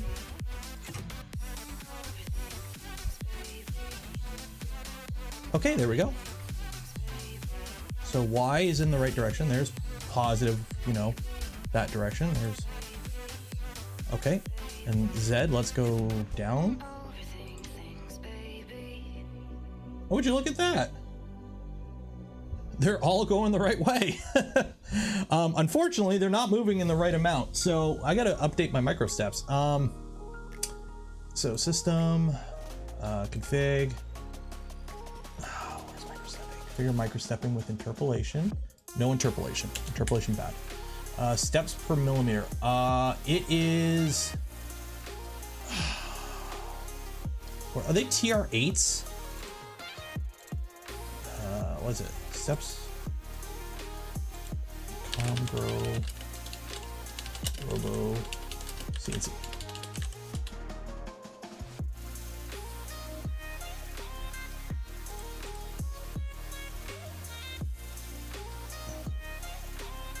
I gotta figure out what the lead screw pitch on these is.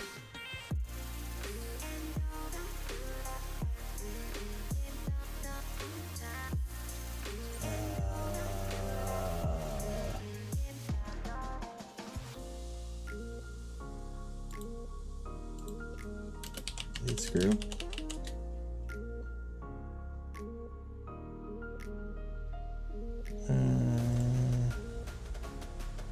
Yeah. So what is it normally, like 400 steps per millimeter is like the norm for TR8s? And also I'm tempted to drop it down to, like, I'm leaving it at 816 microstep, but it's a CNC. So TR8 steps. Step calculator, 3D printer. TR8 2.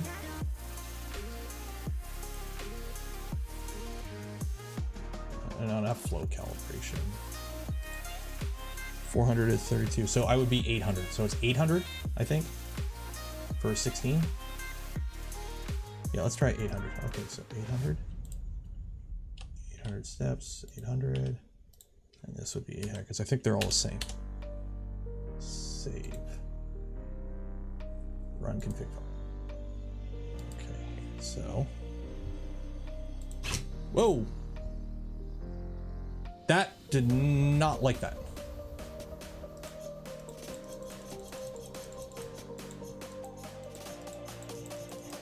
Okay, that's more than a millimeter. Actually, that is a millimeter. Okay, so X is good. Okay, Y.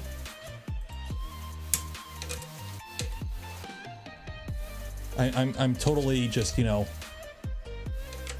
holding a scale against it and going, all right, that's about a millimeter. Okay, and then Z.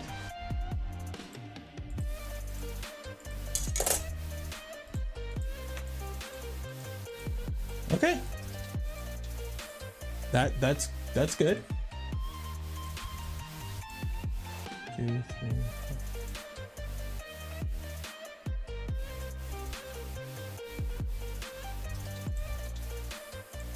Okay, so over travel that. Okay. So how much travel do I have on here? I got 40 mil. Okay, so system, config G, axis limits, X is 180, Y is that, Z is, it says 45, I'm saying 40. Minimum is that, okay. So end stop, where is, how do I tell it to go to max? Or how do I verify the end stops? How do, or wait, okay, okay. So we've done that, no, okay, so there we go. Reversing a stepper motor. So I don't need to do that. Configure and panel, screw that. Test said probe, nope. Okay, how do I test my probe, my end stops? How do I test my end stops? How do I test my end stops? Oh, okay, here we go, one and one, no, there we go.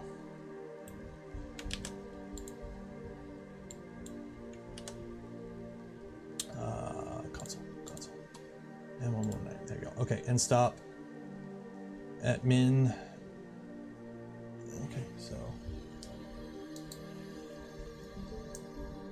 do if I push that down? Okay, so I gotta reverse them. I gotta drop my Z. Drop Z. There we go. Okay, so right now they're all triggered, so I gotta reverse them all.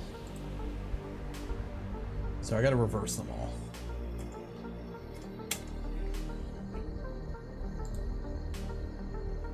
Yeah, I gotta reverse them all. Okay, how do I reverse them? Okay, check heater, check end stop. Okay.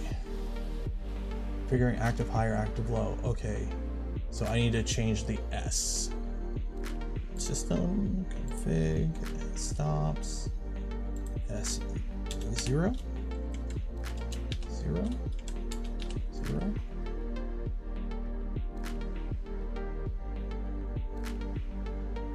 Save.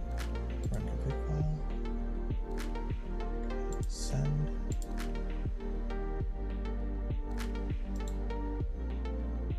There you go. Okay, send. I just reversed all you. Why did you system?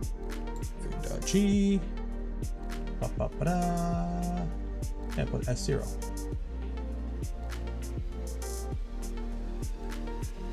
Unless, oh wait, I gotta finds all active high. Okay, so it's not that. Okay. Okay, I had that wrong. So it's at S1 for all of them, but I need to reverse them. How do I reverse them? If you're unsure of the active high, configuring high and low. Okay. Okay, but how do I reverse them?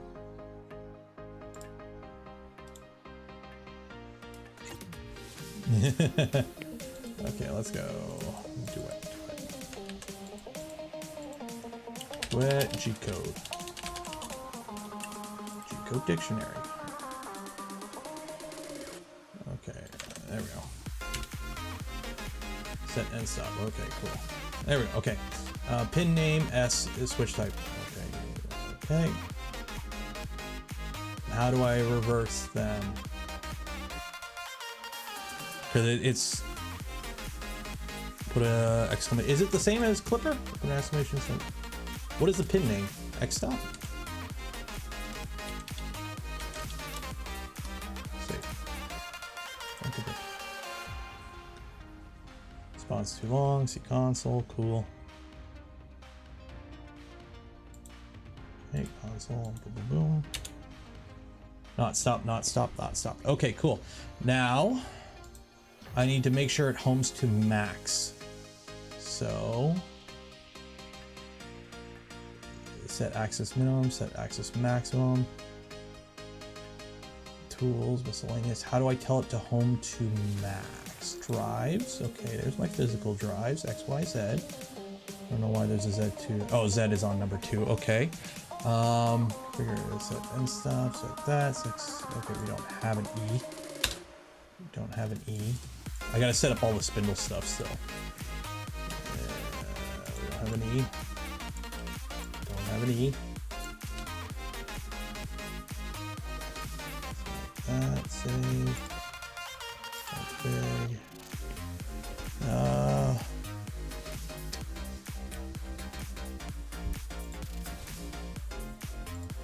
So let me just double check here, make sure these are tripping.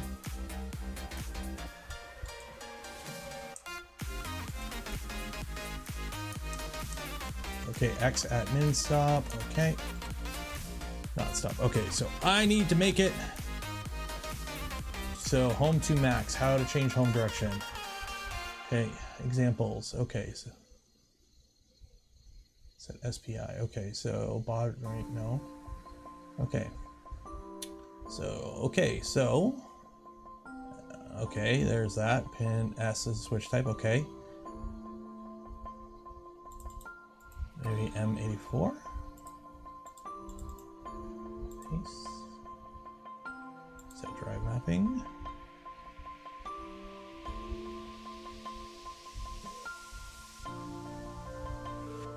Tool, M84. how to home to max.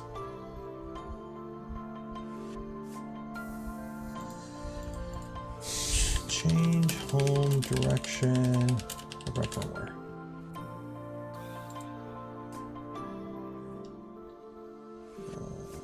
How many I define as the home all? Okay, so it's in the home all. Okay.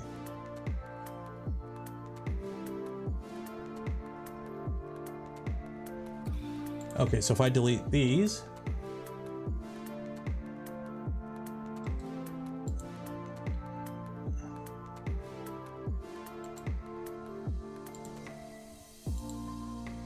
it should home to max, right? Because right now it's trying to go to the negative, and we don't want it to go to negative, we want it to go to maximum. So save.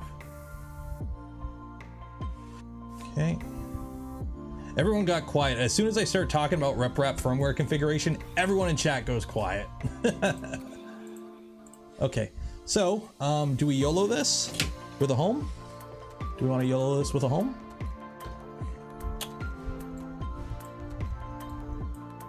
Okay, let's hit home X. Wrong way. I want it home to max.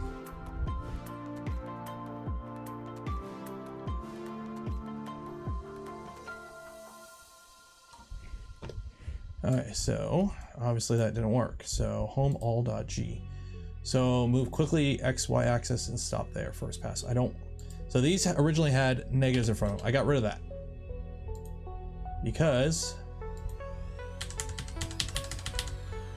oh, I gotta,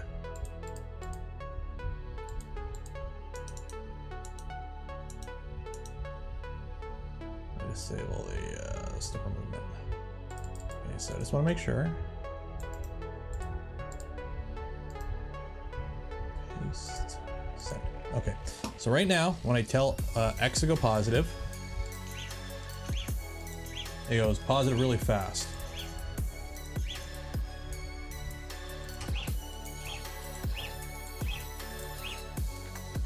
Really fast.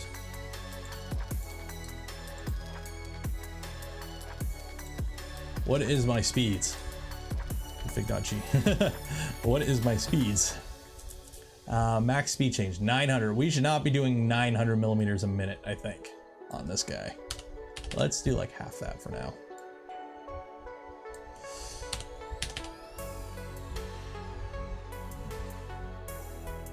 Oh wait, no, that's Excels. That's Excels. 6,000 millimeters a minute. Let's drop that down to like 400 millimeters a minute for now, or 500. We'll do 500. That just seems a little fast.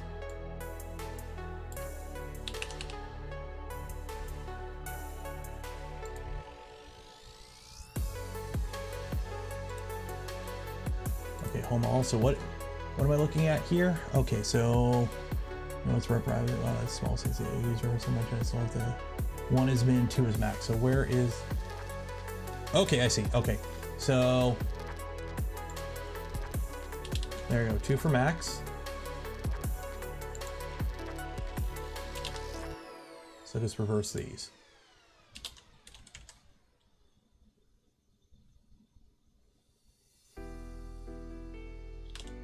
There you go. Right?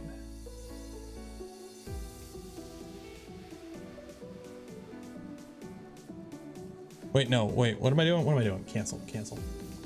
That ain't right. No, wait, what am I doing? What am I doing? The M5.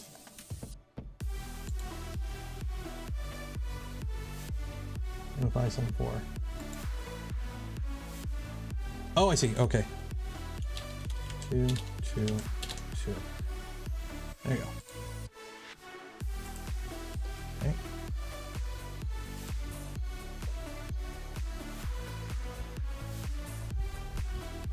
Alright, so there's home X.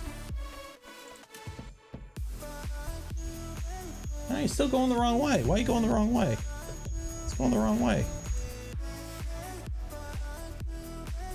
Should be on the M574. Isn't that what I just did? Unless I looked at the wrong one. System, config, M5 sum 4. I did. I changed the X. I changed X2 and Y2. It was 1 before, and I changed it to 2.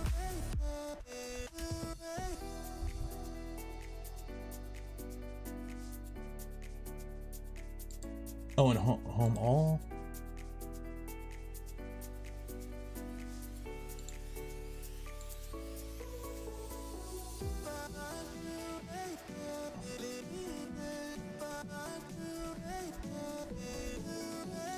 Oh, so I have to change. Oh, I see what you mean. I see what you mean. I see what you mean. Okay. I see, because there's separate macros for each one.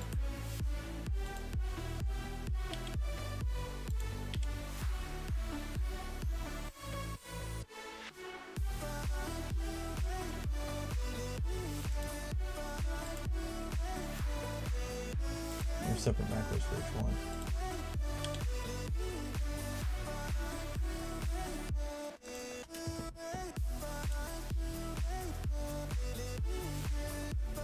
Okay, so now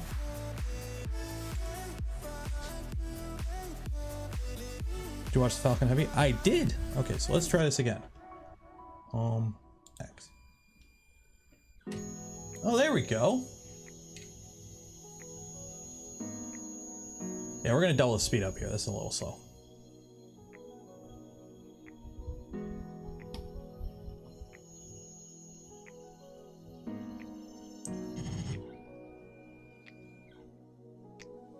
Okay, I don't think it worked.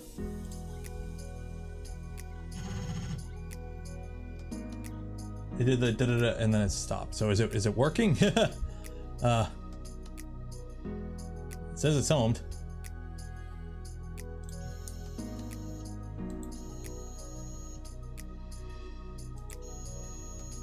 Like watch, I hit home. Home X.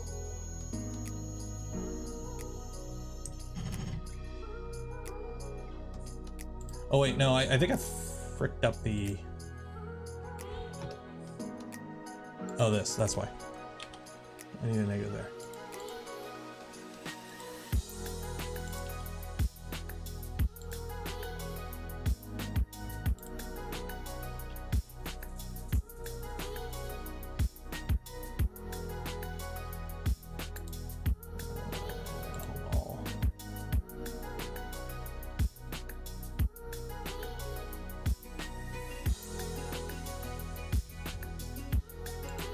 I see what I did. I deleted too many of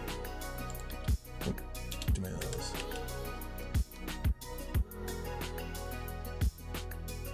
Okay, save. Okay. Dashboard. Home X. There we go. Okay, that makes sense. All right, Home X.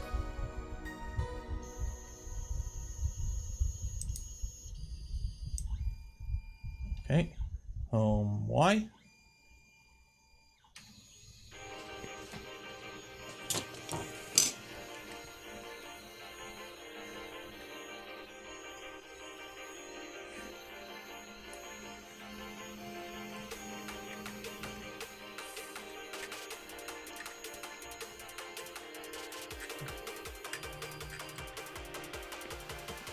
Okay, home Z. Okay, sweet.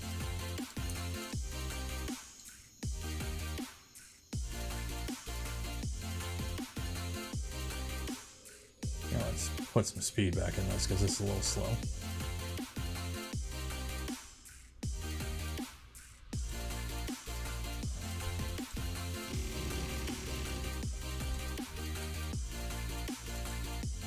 Okay, system. I can't go down. It's not letting me go down with my Z. Config G, Z, Z, Z, Z. So home to max system. Config G.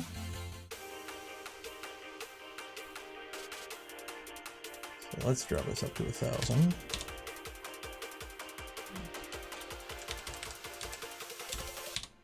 Okay. Set axis minimum. Maximum is at 40. Okay.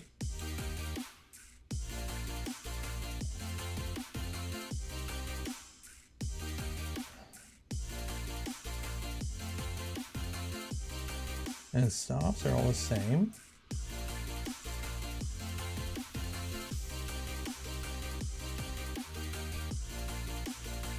But for some reason, my Z, home Z, it thinks it's at 0.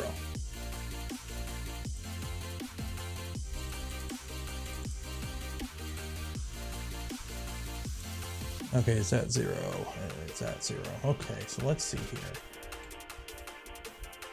So home, let's try home all.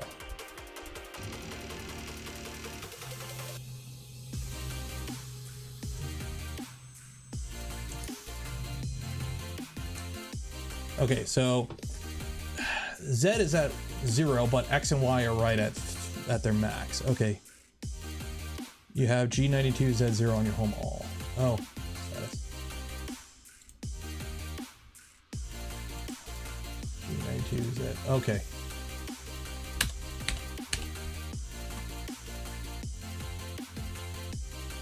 Set position to axis minimum. Okay.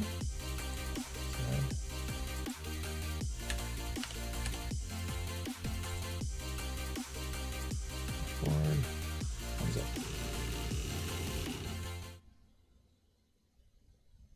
Oh, it's already okay. Okay, there we go.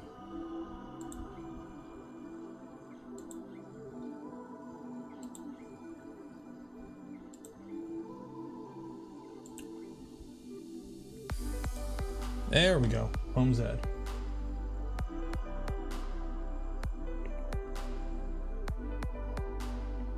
Click. There we go.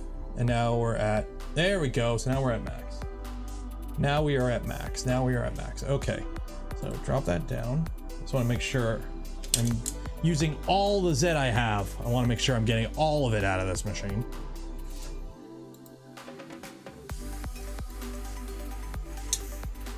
Actually, make sure I'm also moving the right amount when I say I'm moving the right amount.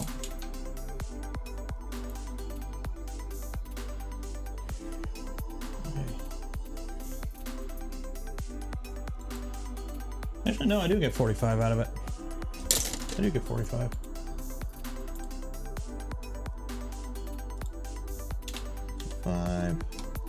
Save. Config file. Z. 45. Cool. CNC stuff is fun, isn't it, guys?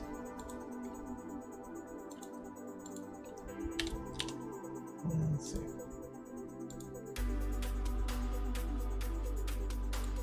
From Z. I'm going to print cable management. And we'll make it work.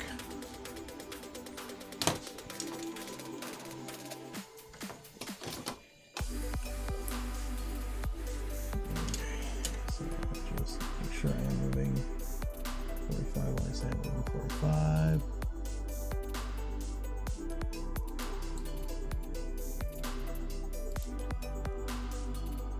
Yeah, okay.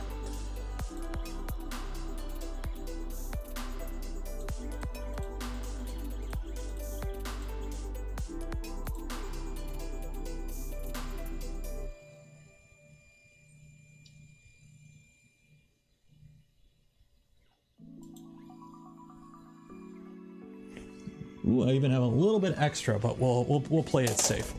Okay, home all.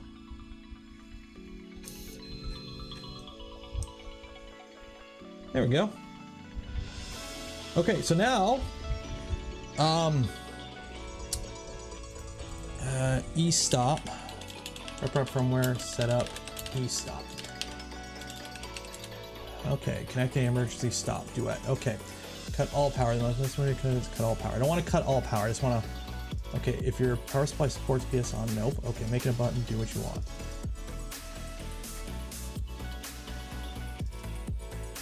Software this.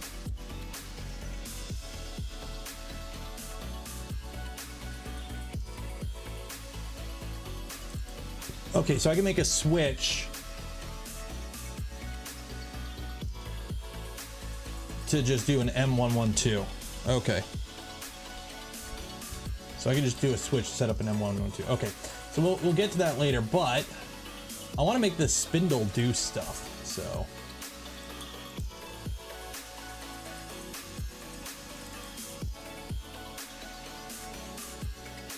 So we got to get this spindle spinning.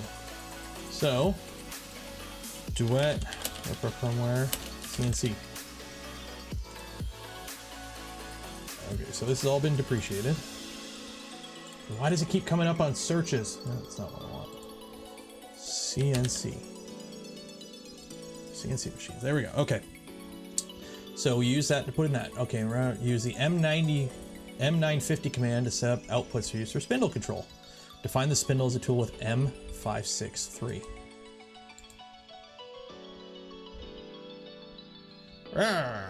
Okay. So we need to set up a tool. Okay. Ooh. Chocolate extruder. Neat. Okay. And M950.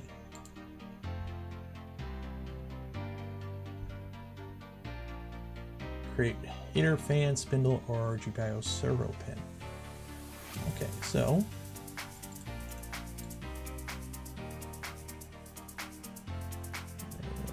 where's an example? Okay.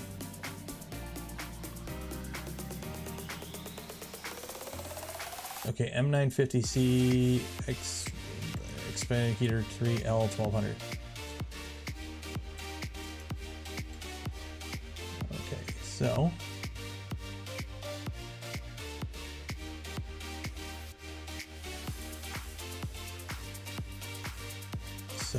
in this system, config, so drives, call it spindle, if I can spell. So it's not XP heater. So what is the bed heater called in Duet firmware? Is it just, man, I hate the way they call out pins in Duet. I just give me a pin number. Just give me a pin number. Don't okay.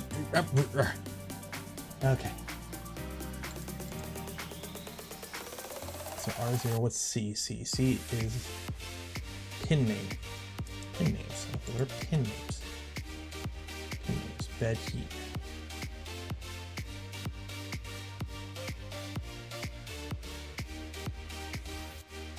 So is it bed heat?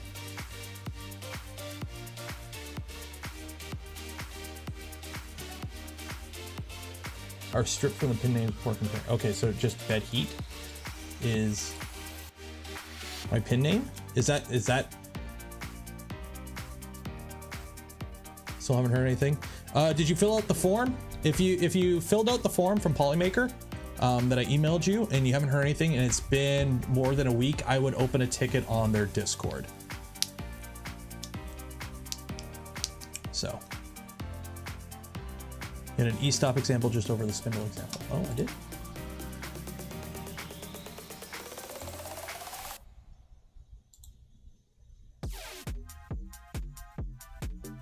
This right here.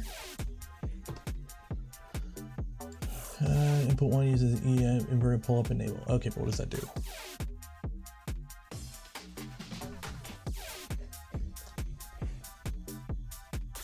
Okay, so is that it? Is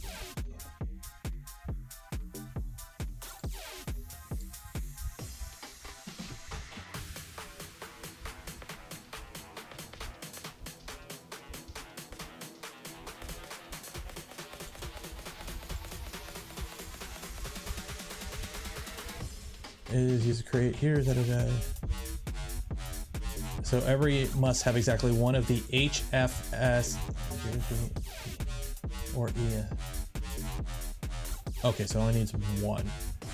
Which one do we have here? R and C. Don't have any of these. Okay. Okay. Heater number. Well, it's a spindle, so it doesn't have a heater.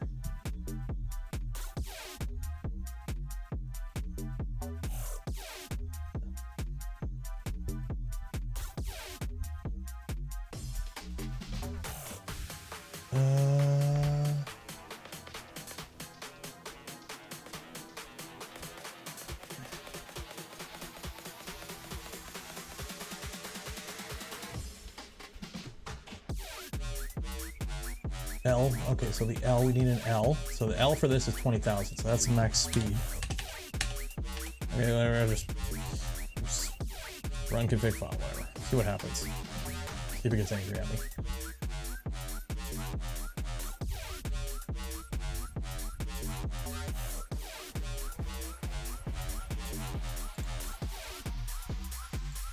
Target position outside machine limit. Cool.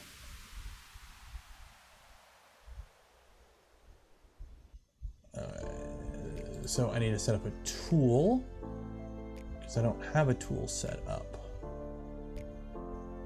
So M563.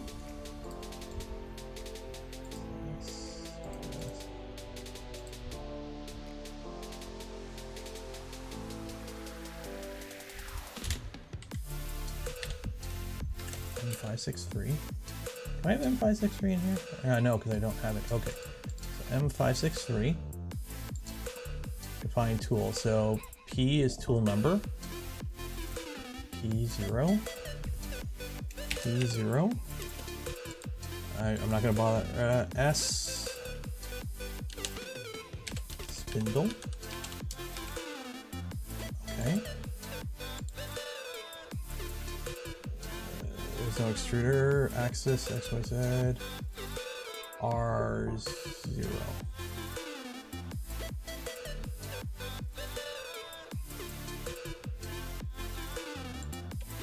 R0. Save. Sorry. There you go. If anyone has ever fiddled with RepRap firmware CNC stuff, feel free to help.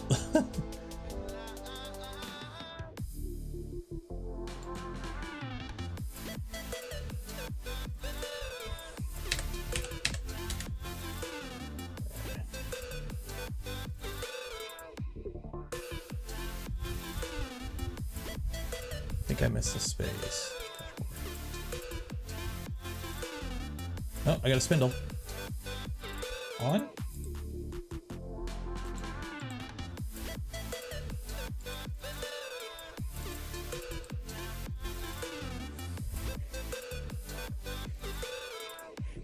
Oh, I got a spindle. It just ain't talking. Off. So I got spindle. It just ain't talking. Okay, system. Okay, so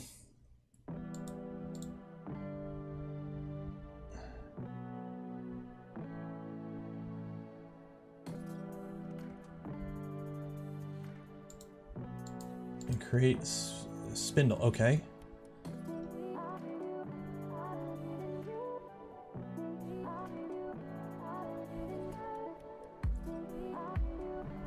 The M950 must be before any commands that refer to the device. For example, create here, it must be before.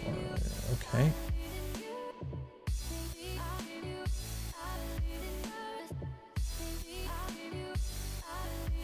And space after the name spindle on the R0. I don't think so, but I'll double check. I don't think that'll do it. Set up spindle.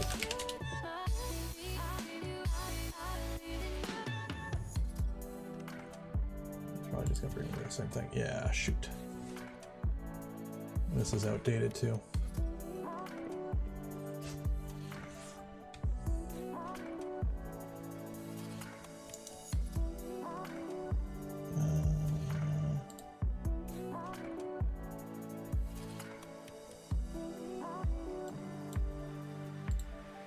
I think I got the pin names.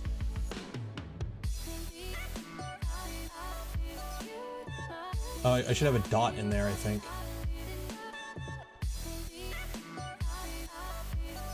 Or actually, shoot. Why can't Duet just Duet to pin names? Okay, there we go. Oh my god, where's bed? Okay.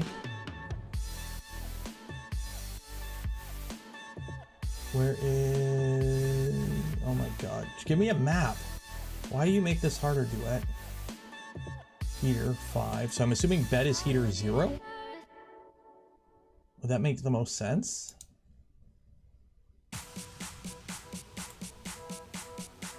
Three 3.4.4, we're running the newest one. Okay. Just, okay. Give me the pinout. Where's the pinout diagram? Those files, firmware, physical properties, physical wiring. Okay. Oh, there we go. No. Pin label and do it. Okay, bed heat. Okay, it's just bed heat. Wait, okay. Pins marked with that after the pin. Okay. Yes, so it's just bed heat, which I have here, bed heat. Okay, so R0C.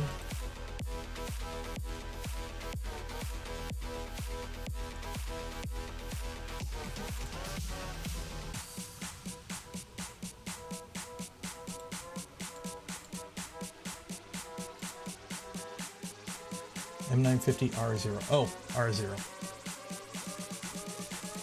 M950R0 bed heat.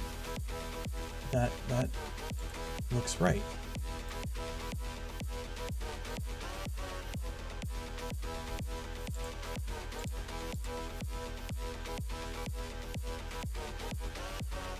Okay.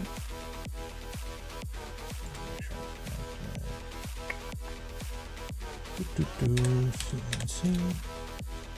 Don't forget, while I'm having fun trying to figure out why spinny thing no spinny, if you're looking to win some Polymaker filament, link in the description. We give away a spool every stream. Okay, so it ain't spinning. Why aren't you spinning?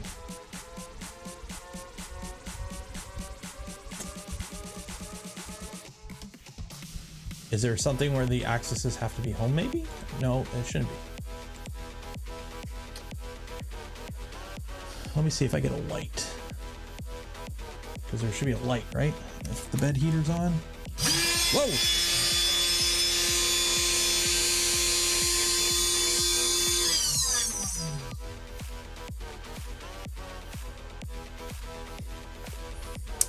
You need to select the speed and then you turn it on.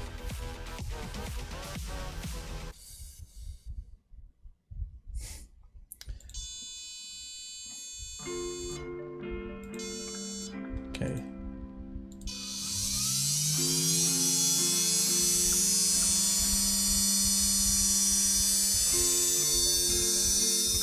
$5,000.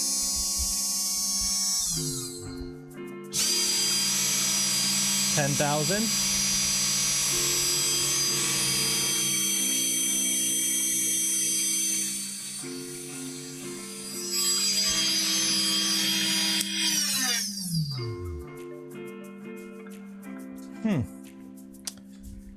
That was not liking that.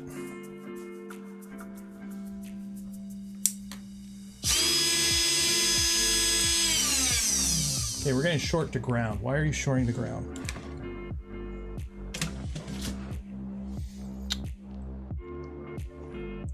I think we might have done some damage here because unfortunately now when I plug it in, it powers right up.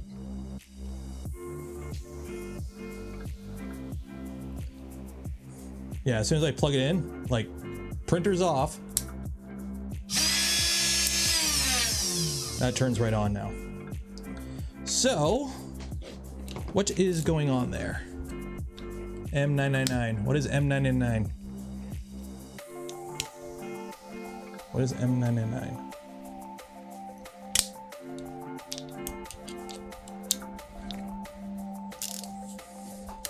Okay, that's off. Let's unplug the spindle.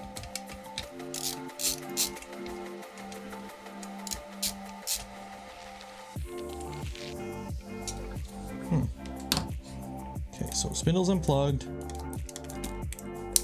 that back on.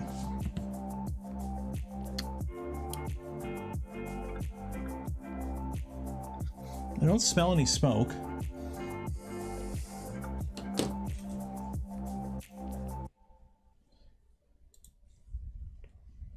I was saying short to ground. Short to ground. What is that?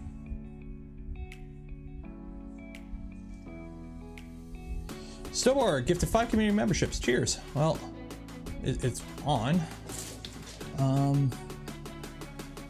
The MOSFET's on. Seems to be fine. Like, I'm not seeing any damage on the MOSFET.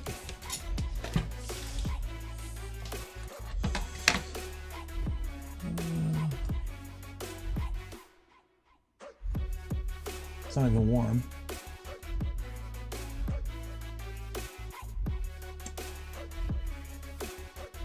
Huh.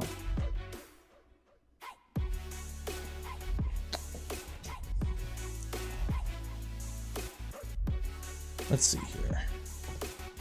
Mobile. Yeah, so I'm assuming the MOSFET for the bed is right here, and it looks fine. Bed heat LED is on, so it's trying to be on. Back EMF from the motor spinning down fried it. Well, it's rated for 16 amps, so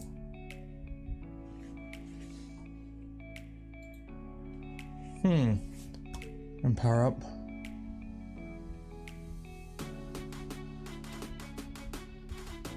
Like, I could try a different motor. Try a different motor. Try a different motor. Okay, turn this off. Well, actually, no, I'm gonna leave it on and see if we're getting a voltage out of the bed.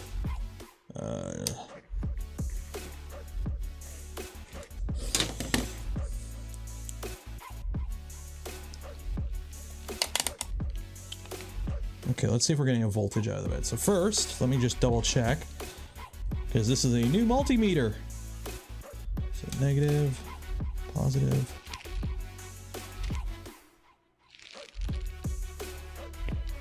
That ain't right.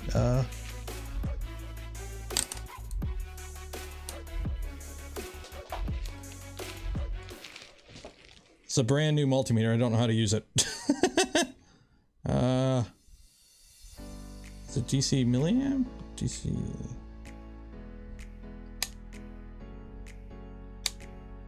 That's ohms. Auto AC. Is that right?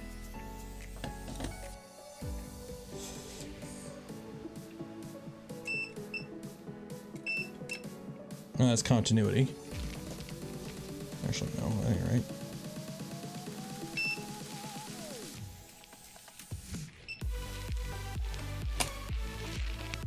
Why are you reading millivolts? I want volts. Read my volts. 24 volts. Okay, so that's 24 volts. And on this one,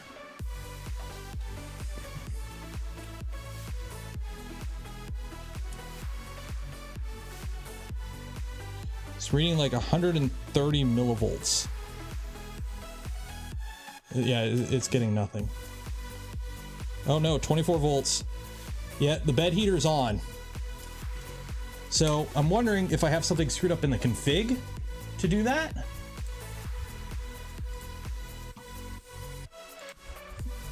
If it's a config thing to have it like just on, or if the MOSFET's fried. So let's delete the Spindle stuff, save, restart mainboard.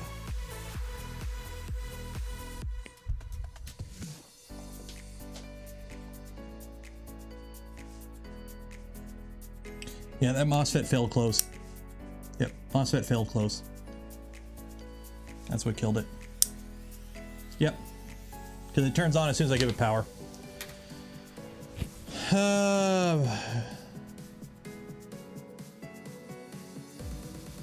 Well, I figured, you know, the reason I hooked the Spindle up, because it's a Spindle that just connects to this board, right? So I figured, you know, the bed on a Duet is 16 amps. Like, it's rated to 16 amps, so it should be okay.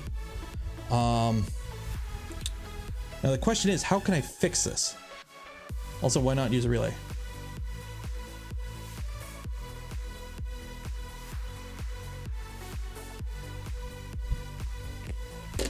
Because I figured it's 16 amps, let's draw 6 amps, we should be okay. We're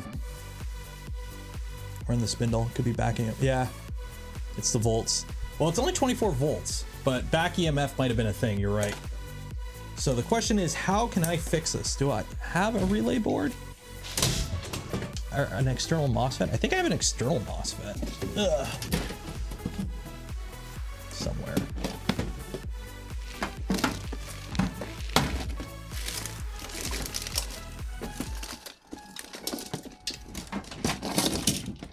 Nope, nothing in there, nothing in there. Oh man, all that stuff fell. I'm gonna have to go digging through that.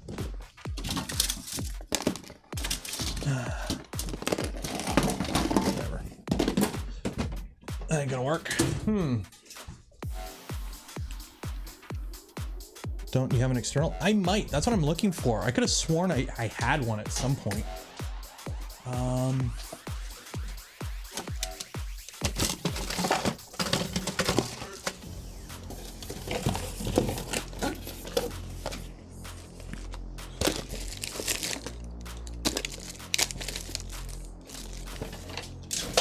It's one of those things I could have sworn I had at one point, but I don't know what I've done with it because I bought it literally years ago.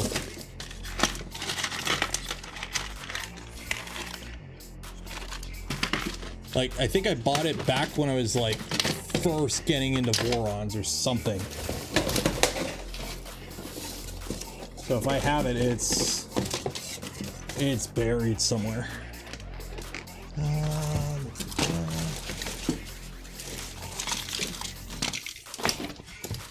Digging, digging, digging. Digging, digging, digging, digging. Digging through the shelves. I found the heater from a Monoprice Select Mini. That'll come in handy. Not.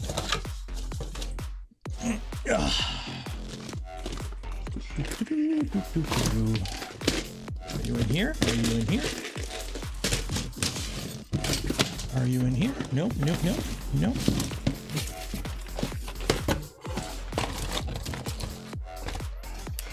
Ooh, 5-volt power supply. That might come in handy one day. Nope.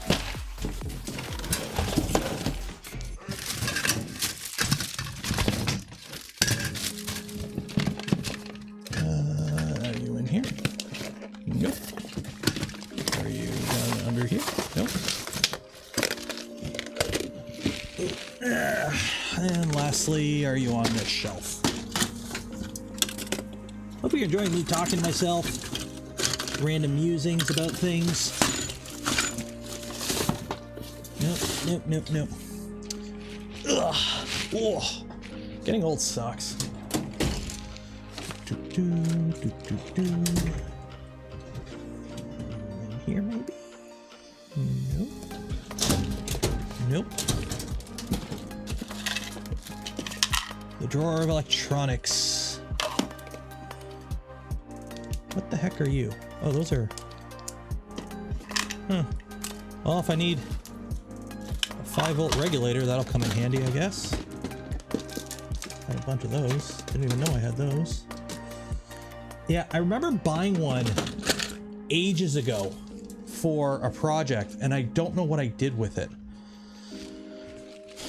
I legit don't know what I did with it, because I had one ages ago. And... I've got this. Is this what we're talking about?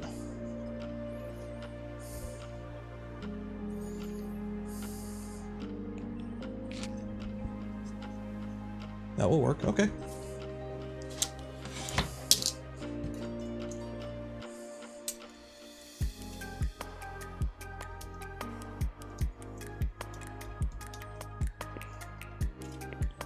That goes there, that goes there.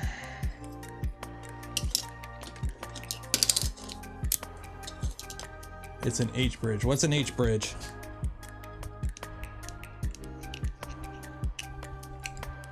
Need a diode? What does that mean? Get a diode. Okay.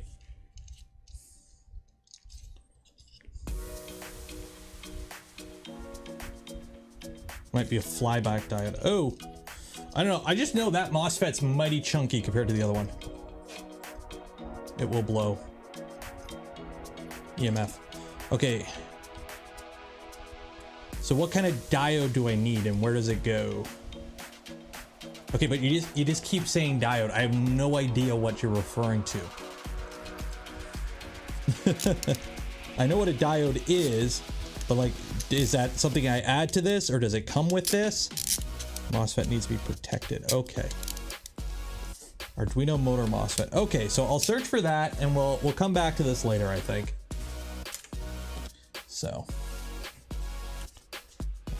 Arduino more. Okay, Crow, you don't need to spam it. I read it the first time. Arduino motor MOSFET. Okay. Okay, where can I buy? Amazon. Let's see how much I'm gonna get rate by Amazon prices. Arduino motor MOSFET.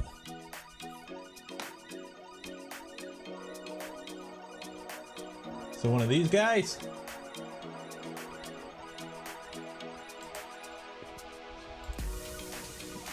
Is this what I need?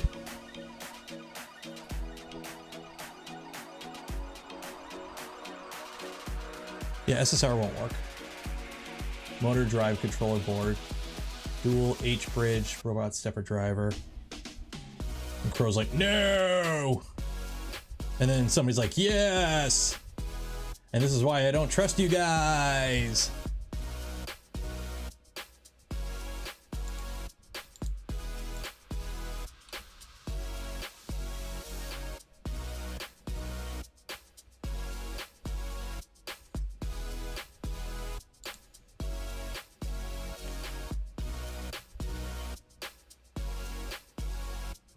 .2 kilovolt. Okay. Yeah, here we go. This driver allows the speed control direction of 2 DC motors. Well, I only need 1 DC motor.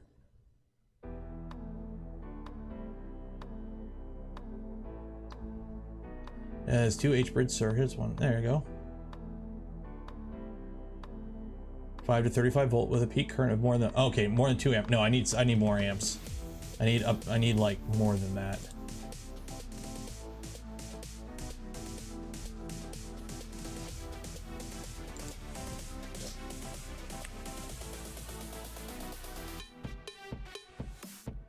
Flyback diodes, SSR would be, yeah, SSR, yeah. The fan headers are doing only 1.5. Well, this was hooked up to the bed. I was hoping the bed would have more, you know, it's 16 amps, send it, but apparently not. I mean, can I just rip the parts that I need off this thing? I don't think we can do that. Actually, I might be able to replace the MOSFET. Yeah, I might be able to just replace the MOSFET.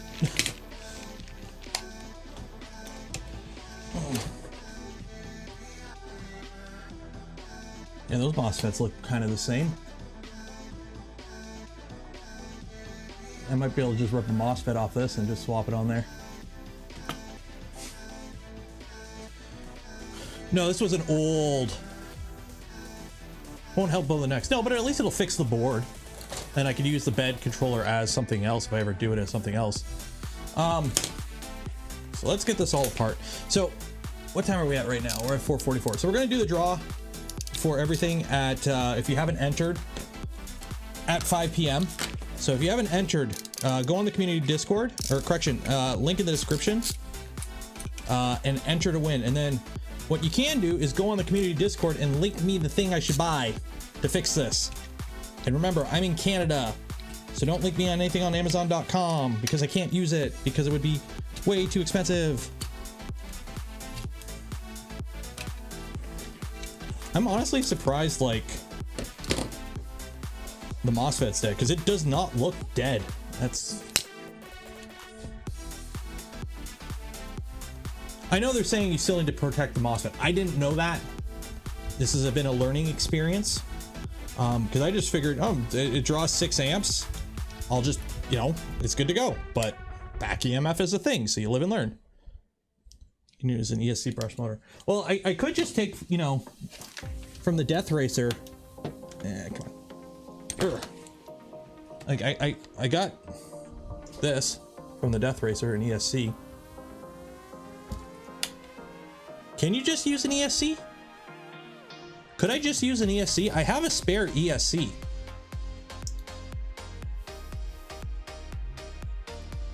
Like I have a spare ESC. Somewhere.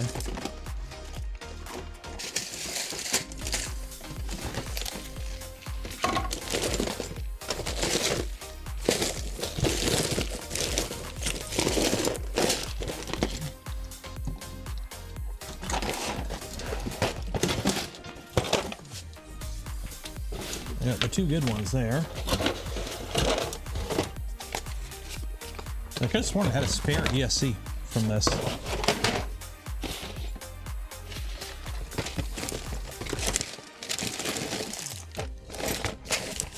How do you lose an ESC, guys?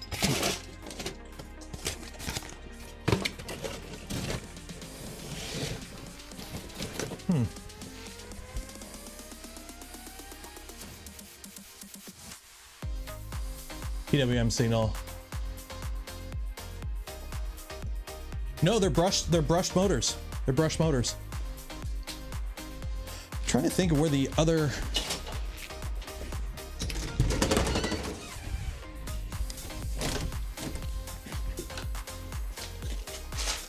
Where did I put it? I had a spare ESC and I don't know where I put it.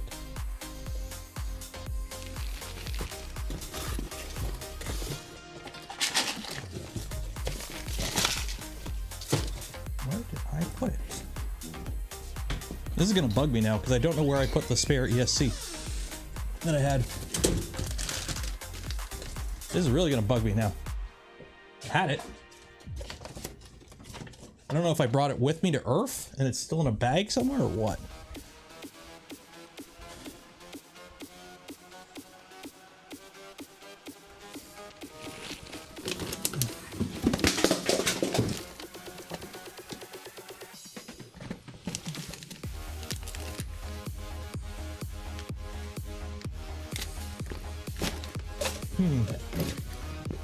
Oh well, I'll probably buy the right thing. So somebody just link me the right thing to buy in my Discord and I'll buy it and we'll just be done with it that way.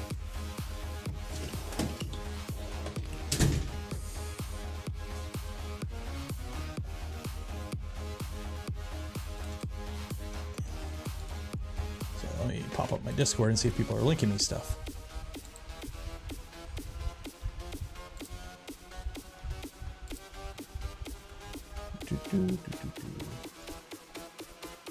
Oh, somebody's like, buy this. 1 second here.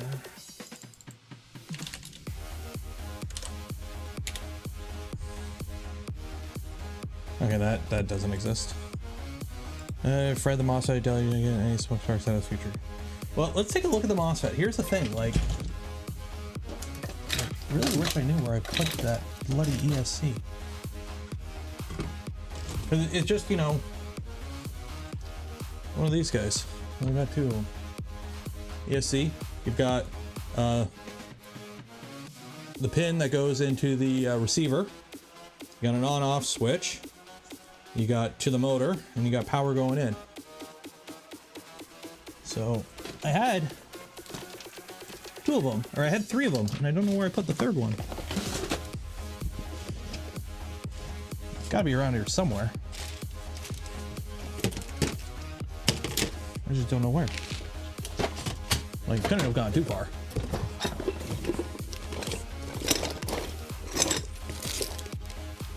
But it's gotta be around here somewhere. So it'll turn up at some point, probably. Just after I don't need it anymore, of course.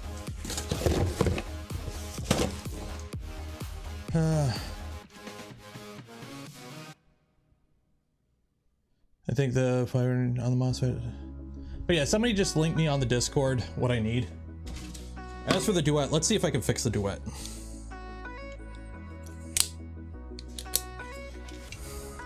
I'm honestly more disappointed we didn't get any sparks, because that would have been content. It just...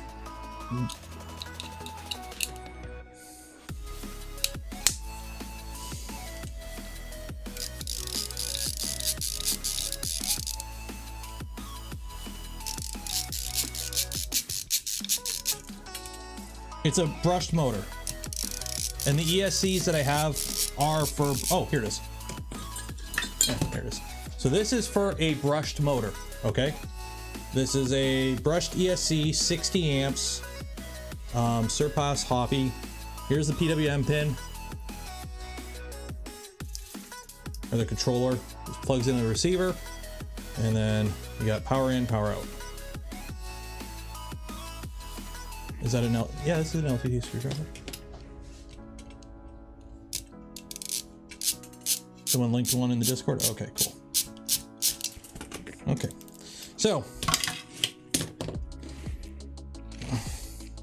fortunately, I don't have anything. That MOSFET looks fine. I'm assuming this is the bed MOSFET. And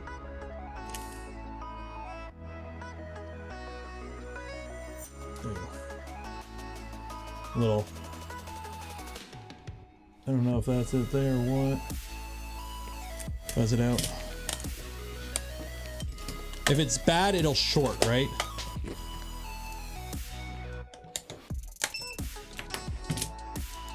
Look, I finally got one that beeps at me.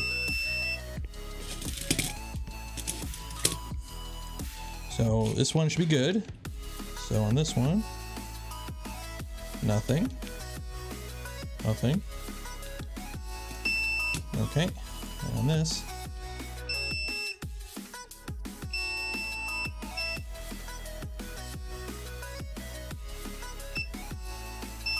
Yeah, that MOSFET's dead.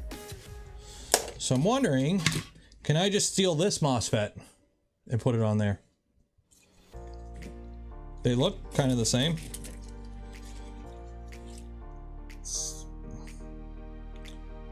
36 and 04 or whatever.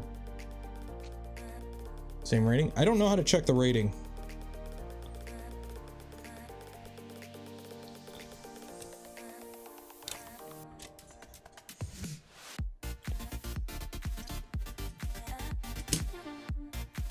Pull the MOS back and the fly back from the motor. What is one of the part numbers? I could barely read that. Focus. Like, that's gonna be a pain to read. Well, let me get it off the board first. So you got 8 minutes to enter. Every stream we give away filament from Polymaker. If you want to win some, enter in the link below.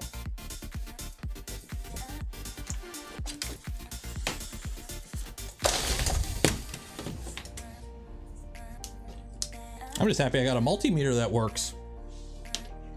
You know, just as I blow something up and I need it now.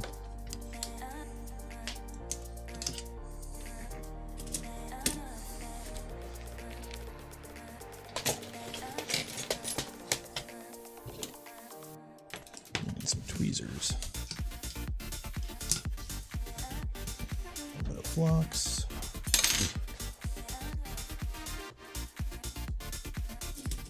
Check your LTG screwdriver wave 4 November. That's not too bad.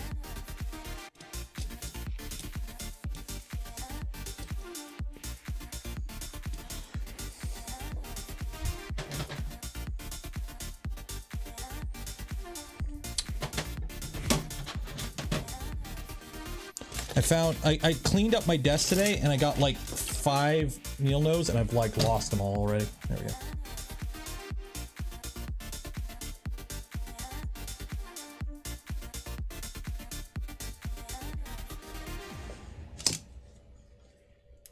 Well, you won't know unless you try. Plus, it's content. I mean, I already blew it up. Ain't got anything else to do.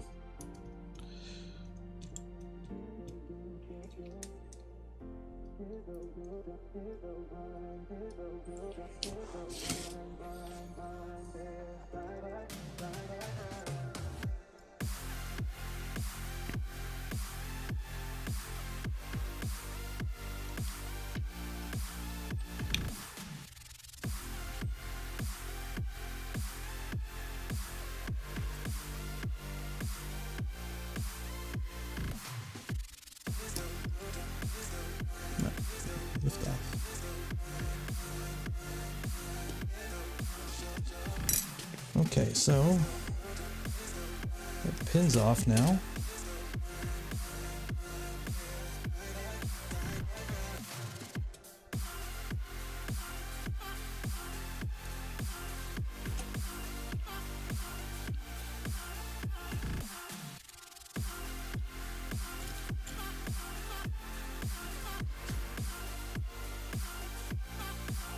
I gotta get off the actual, how do you get that off the pad?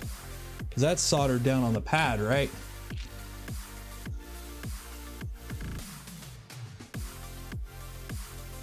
So how do you get it up off of the frickin' shoot?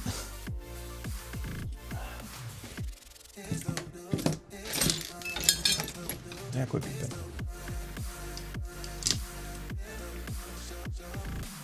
Hot air. Well, at least now it won't, yeah, there's no way I'm getting in there. I got this stupid thing in the way. Yeah, it's not just gonna pop off, is it? No. Low melt solder and hot air. Well, that's just for heat sinking, right? Like, it's not like it's actually attached for a reason. It's just heat sinking, right?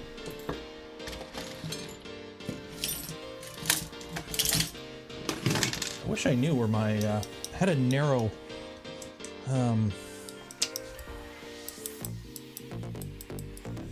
it's kind of annoying. I used to have a other tip for this. Break the MOSFET apart. Okay. Snippy snip time.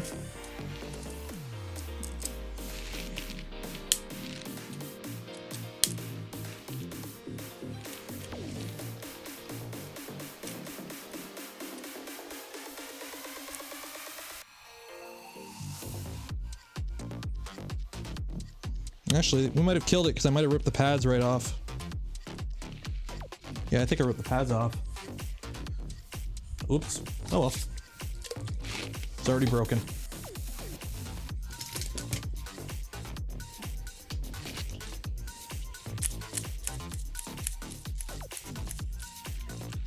Yep, I ripped the pads off. Oh well. Well, at least we don't have to worry about the short to ground anymore.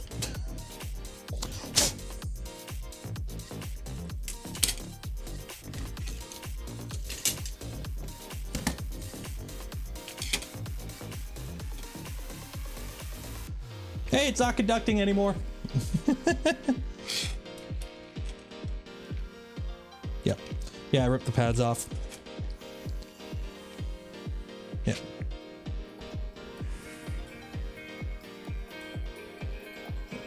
Pads are gone. Oh well. Yeah, I'm gonna have to get an external. I just wanted to see if I could possibly fix it, just, you know, because, but that ain't gonna happen now. Oh well. No biggie. I mean, as long as the board works, like as long as it works, we just don't have. Yeah, see, light's not coming on anymore.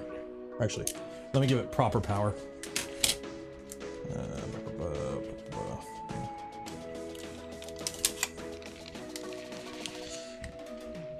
Give it proper power.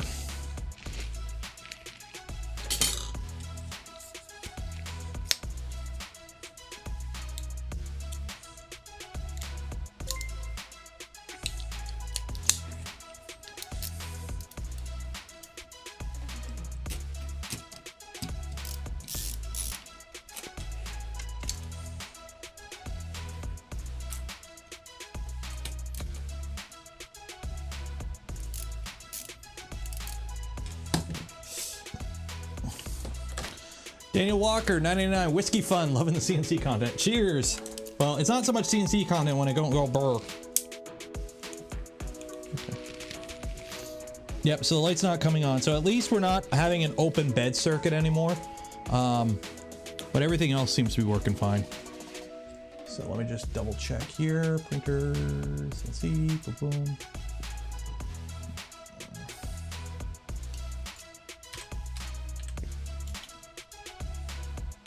Needed hot air and flux. Yeah, I don't have hot air, so just kind of made do with what I had. Connect, connect, connect. There we go. Yeah, so we're working again. Obviously, Spindle don't work though, because Spindle, yeah. Okay. No biggie. No biggie.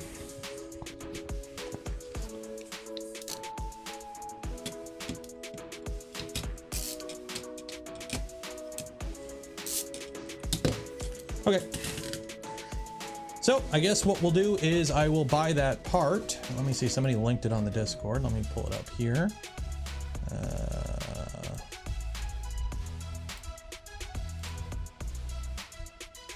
Something like this. So something like that. If I can find it in Canada.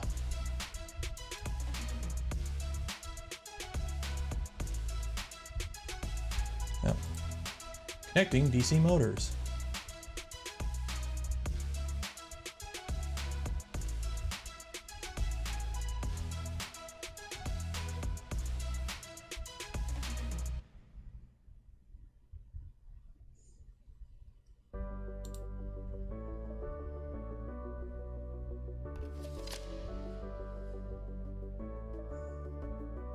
Caution when using brushed DC motors. You must connect a flyback diode. Oh man, I should have read that first. Oops. Oh well, shit happens. Shit happens. Oh well. That's content. So yeah, looks like somebody linked me this thing, which is what I gotta buy.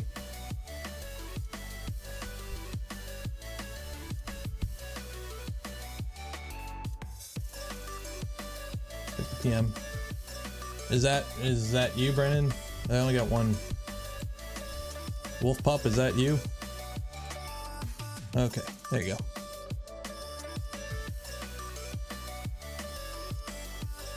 So yeah, so I'll get one of these doodads, and then next stream we'll just carry on where we left off. So I'll just get one of these. What do I need to power it? What do I need to power it? What do I need to power it? Okay, DC supply in, out, load, signal in, ground, and input signal. Easy peasy, lemon squeezy. Is it possible to use Clipper? Not yet. Fortunately, Clipper doesn't.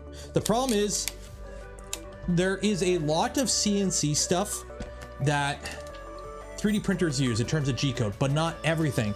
So for example, arc commands and drill pack order commands, whatever. There's a bunch of stuff that if you were to feed G-code that a CNC machine would understand, if you were to feed that G-code to a 3D printer, it would be like, what the fuck is this shit? So yeah.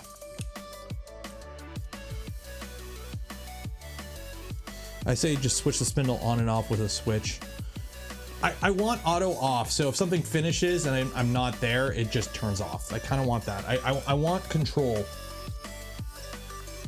I want power. But that's just me.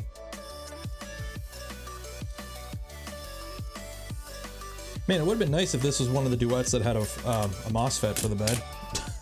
A replaceable fuse, I mean. Okay.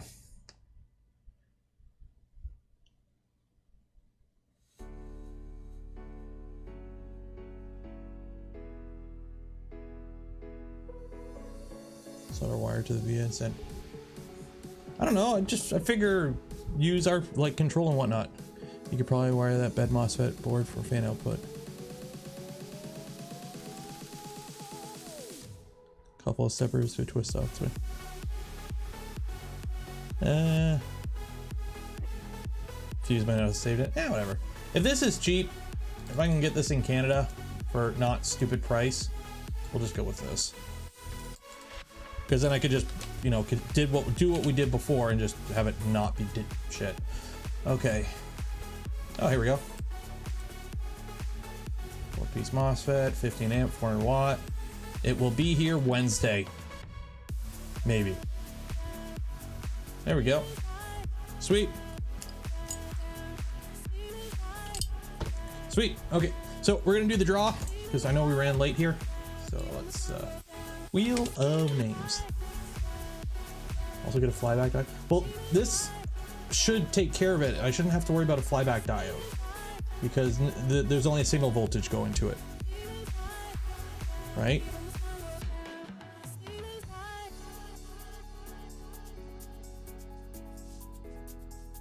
Right?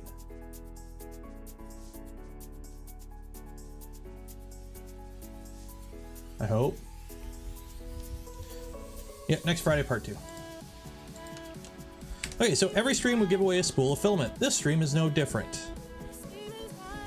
So let's see here. The bed PCB always also works the same. Well, like, that's the thing. Do I need a flyback diode on this? Or I'll just kill this, right? I'll kill this MOSFET. That's the problem, right?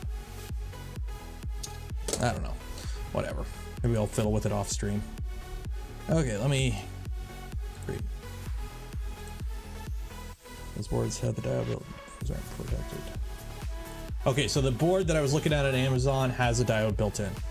Use a battery 5. Okay. So I'll order one of those, and then we'll carry on Friday.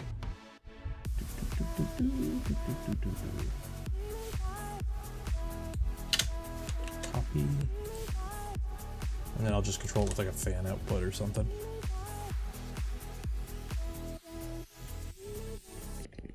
Okie dokie.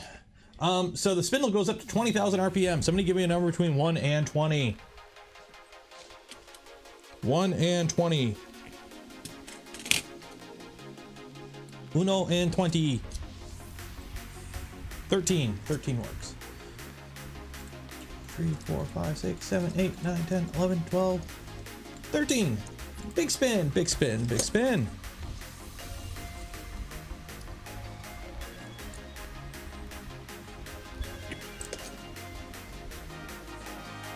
Hi, Willie. Hill Willie. Congratulations, you won. There we go. I'm gonna pull you up here. Yep, you seem to be a real human. So you will get an email from me after the stream ends. Over there. You will get an email from me after the stream ends with a little form you fill out from Polymaker, and you'll get your filament in a couple days to a couple weeks, depending on where you live in the world. So there we go. A winner is Willie. Yay! Because here's the thing, I have a bunch of these guys. Okay. Let me, oh shoot, I had them earlier. Where the frick did I put them? Are they in this bag? Yeah. So, no, these are the 10 volt. Yeah, these are the 10 volt things, the 0 to 10 volt boards. But these aren't the right ones. These ones are the defective ones I've been told not to use. So, okay, so we're gonna call the stream there. I guess we'll carry on with the part 2 of this once I order some replacement parts, and we'll move from there. So I hope you had fun. Hope you enjoyed the show. Hope you have no idea how disappointed I am that I fried electronics and I didn't get a spark. Like, that would have been an intro clip. I need to update the intro, like, because I don't have a beard in any of the videos, and there's no sparks. Like, I am legit disappointed I fried electronics and nothing happened. No smoke, no sparks, nothing. I'm actually, like, not happy. I'm more unhappy that I didn't get good content out of frying something than just, you know, oh, it's dead. Well, where's the kaboom? Where is the kaboom? There's supposed to be an earth-shattering kaboom. Disappointed.